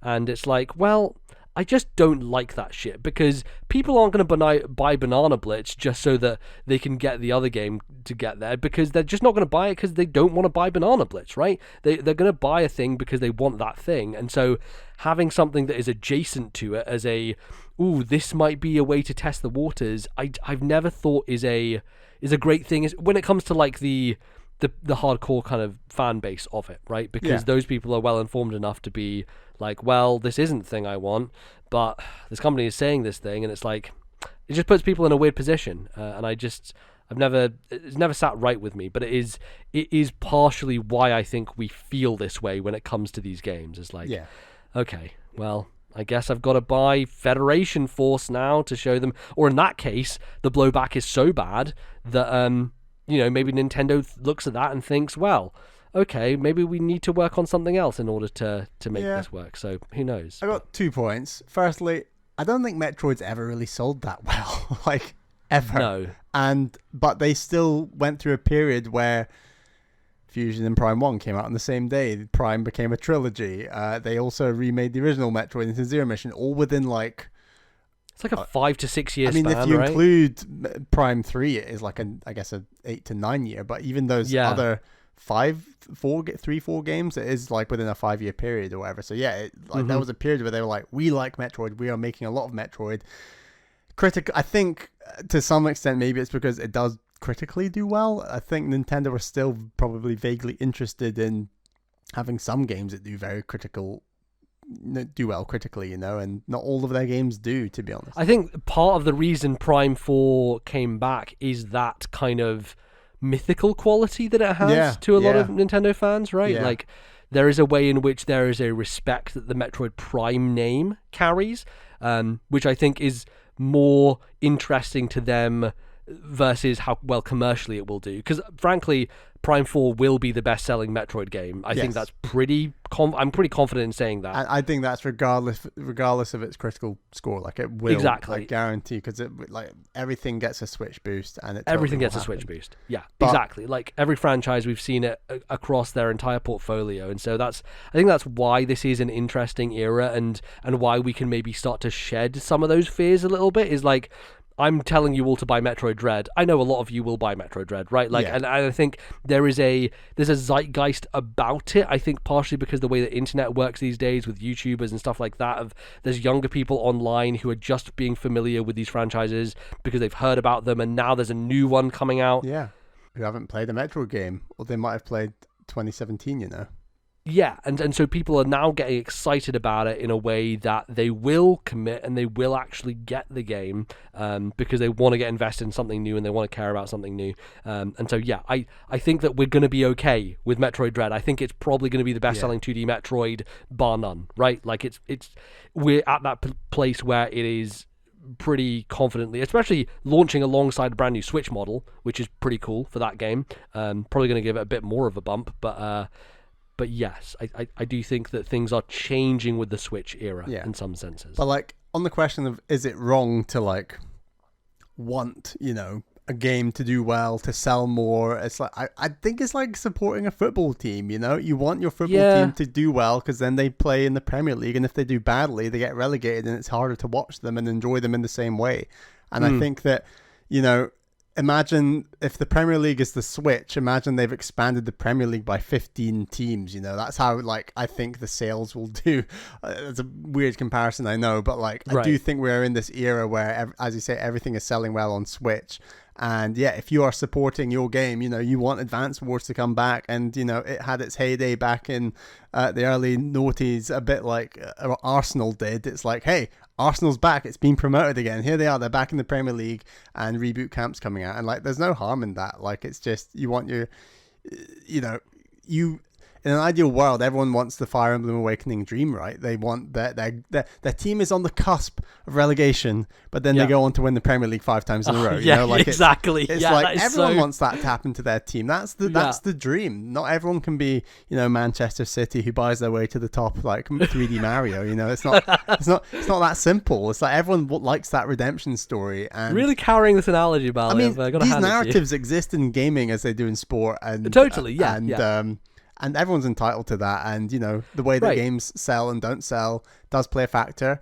But as we were saying, it's not always the biggest factor, because I think Metroid is a very good example of that. So totally, yeah. And like the Fire Emblem example is great, because like I'm fucking stoked, man. I lived in a place where the DS remake came out, and I'm like, oh, is there gonna be a new one? They're gonna make a new Fire Emblem, because I love the GBA ones, and then this Fire Emblem coming out of my fucking arseholes now. I can't get away from the goddamn thing. There's so much of it, and that's awesome. Like I'm so happy that it has found a new audience, and it's an audience who maybe likes it in a totally different way to the way I like it, right? Like it's just, they've changed it in a way that is more appealing to people who like visual novel stuff and like, romances and like more narrative focus in their games. And that's cool. Like I still appreciate Fire Emblem the most for its mechanics and for its battles and strategy, but I like the direction it's gone in certain ways. And, I think there's a lot of hardcore Fire Emblem fans out there who are very grouchy, who are like, well,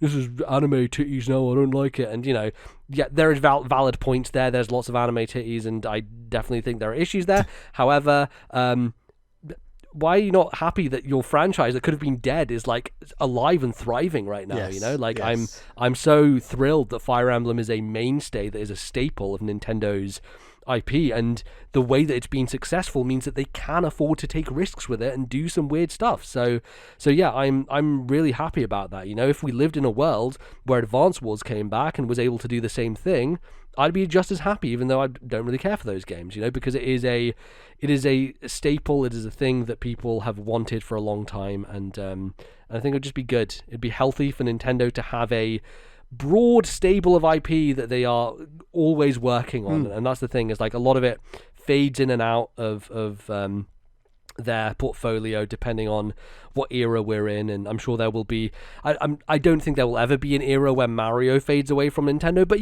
there are parts of Mario, of like the style of game that 64 and Sunshine was, that went away for a while until Odyssey brought it back. And the 2D Marios, even Manchester City have their dips, but they return to the top. Like Mario has his dips. Yeah, so the 2D Mario series was dead for like near a decade, right? Until the new series happened on DS. There wasn't an original 2D Mario for an extremely long period of time. And so, yeah, it is an interesting thing, because even those games that are the best sellers ever have their breaks, have their gaps. Yeah, I don't think we need to worry that much. Matt, basically, it's fine. It'll all be okay in the end. Metroid Dread will do fine, Advance Wars will do fine, and whether Nintendo does another one of those or not, I don't think comes down 100% to people not buying it. I think there's a lot of factors that go into that. Certainly a big factor. I mean, we live in capitalism, so it's probably the biggest factor, but I would say there's maybe an oversized expectation put on that when there are other things potentially that restrict it from games from happening. So definitely. But yeah, that's all the time we've got for emails on this episode. As I said at the top of the segment, please send in your emails to ThisNintendoLife@gmail.com. That is ThisNintendoLife@gmail.com. The well is dry. As we said, we would love some Fill emails. her up. Get them in. It's hugely appreciated. Or post them in the Discord server, as I also mentioned. Link to that in the description. I think that's the show, MBZ. That's the end of the show. We did a short one this week after the marathon that we did last time. Well done to everyone for getting through that show. Yeah, done. It was good. I enjoyed making it. Hopefully, people aren't too mad and they enjoyed where we ended up on it. I think it's probably the strongest list we've made overall when it comes down to it. So Definitely. Very happy with that. But yeah, if you have missed it, it's in your feed. It's episode 200. Go check it out. We put a lot of time and effort into it, so appreciate if people it's listen. that one episode that's like taking up all the space on your phone that has made your podcast app alert you that your phone is running out of space. It's like, why is this fucking 300 megabytes? I don't have any space on my phone anymore. That's certainly what I used to be like with podcasts. Like, I didn't have enough space, and it was a nightmare. But now I have a phone that can keep them, and basically most of the space on my phone is just dedicated to podcasts. If I'm honest, I don't keep that much on my phone aside from podcasts. Are we going to be battling storage until the day we die? Like, I think why so, is storage man. this thing that the world can't fix? I fucking It's hate just it. infuriating. The two worst things about technology improving, but these things not, are storage and battery life. Yeah. Like, fucking come on, man.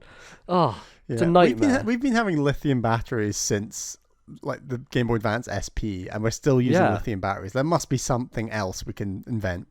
I don't know. I feel we'll eventually get to a point where battery technology is there, but then we'll invent something new that means that battery just dies in like 5 minutes. So. I want the electric car where you literally drive over a panel, a bit like F-Zero at the petrol station. Oh, and shit. That's how you recharge your electric car. And they're just panels on the motorway, and they just like auto charge. At the moment, you have to plug it out your window into your garage. I know. Like, it's an absolute nightmare. It's stupid. But Yeah. Electricity, man. Electricity. A great thing, also a nightmare. As with most stuff in the universe. All right, well, that's the end of the show. Let's get out of here. Let's plug some stuff. Let's do some things.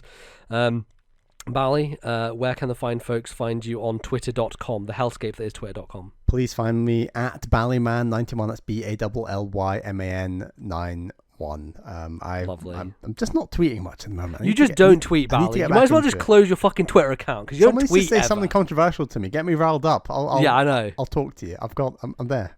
Bally, I just want to know, what are you eating for breakfast? You know, you can just take a picture. Here's a bagel I'm having. And tweet at me the number one game that you are like, Bally, how is that game gotten into your list, or a game that's not on the list that should be on the top 50 list? That's what. Tweet Bally telling him that he should play Yakuza now, and then with all the pressure, we'll get him to play it, and it'll be fine. You can find me at LordNBZ on the internet, where you can aid me in my quest to force Bally to play games that he will eventually play in 6 years. Hey, if that's one thing that list showed, is that I've played a lot of games since you have, last time that you wanted me to play. So I've done my homework. Yeah. And you can find the podcast Twitter at TNL Podcast. That's where we post things about the show and stuff like that. So you can go and follow us over there if you would so like. Obviously, we are all over the shop in terms of places that you can download us and find us. We're on Spotify, we're on Stitcher, we are on Apple Podcasts. Go ahead and review us there. Fun fact, no one's reviewed us in 2021 yet. Can you be the person to review us in 2021? That would be a fun thing to do, because then... In the United States, we should also... In the United States, but also in the UK, to be fair. Also 2020, last reviews we had in 2020. I feel like, less people are doing commutes, right? So less people are recommending podcasts these days. I think less people even know what Apple Podcasts is, to be honest. That's true. Yeah, that's true. But it's still the core way to boost the show. It's all still tied up to Apple Podcasts, their reviews. So yeah, we hugely appreciate any reviews. Yeah, that would be fantastic, so please do that. And if you would like to get some more of our voices, despite the fact that we gave you 5 hours last time, you can head on over to patreon.com/ThisNintendoLife, a fine website where you may... support us financially if you so wish, and yeah, you can get some bonus episodes over there and stuff like that, that we talk about video games that isn't Nintendo, which is a fun time. And yeah, Bally would like to thank some of our patrons. A huge thank you to our $10 tier patrons. They are, of course, Zach S, Atari Alex, Thomas, Matthew, and my fiancée Caroline. Thank you so much for your support. But thank you to all of our patrons. It is hugely appreciated, the support you give the show. It's what keeps the show ticking, what keeps the lights on, what keeps us playing and buying games. So it's hugely appreciated. Thank you so much. Absolutely. Yeah, I think that's it. Episode 201 in the bag, Bally. We're into another set of numbers here. Who knows, if we'll get to the big 500 or the big 1000. But that's the thing with our show. It's every 2 weeks, and so we're crawling along here. We're just like so much slower than every other podcast. You know, all these other podcasts start and they pass us in numbers. I'm like, it's fine because we're just with us. Yeah, they come and go, but we're still here. We're still here. So keep on going. Yeah. Fantastic. That's it. I don't know. That's the end of the show. I don't have anything interesting to say. It's hot still in the UK. It's getting a bit better. I feel like Scotland's probably a lot nice. less. I like it a lot. I'm getting married next month. That's true. That is true. That is happening. That's so that'll happen. I'm sure we'll talk about that when that happens. But yes, I'm looking forward to it. And yes, we'll see you in a couple of weeks' time with some more video games, some more chat about Nintendo, some more nonsense, all that good stuff. So thanks everyone for listening, and we'll see you very soon. Bye-bye, folks.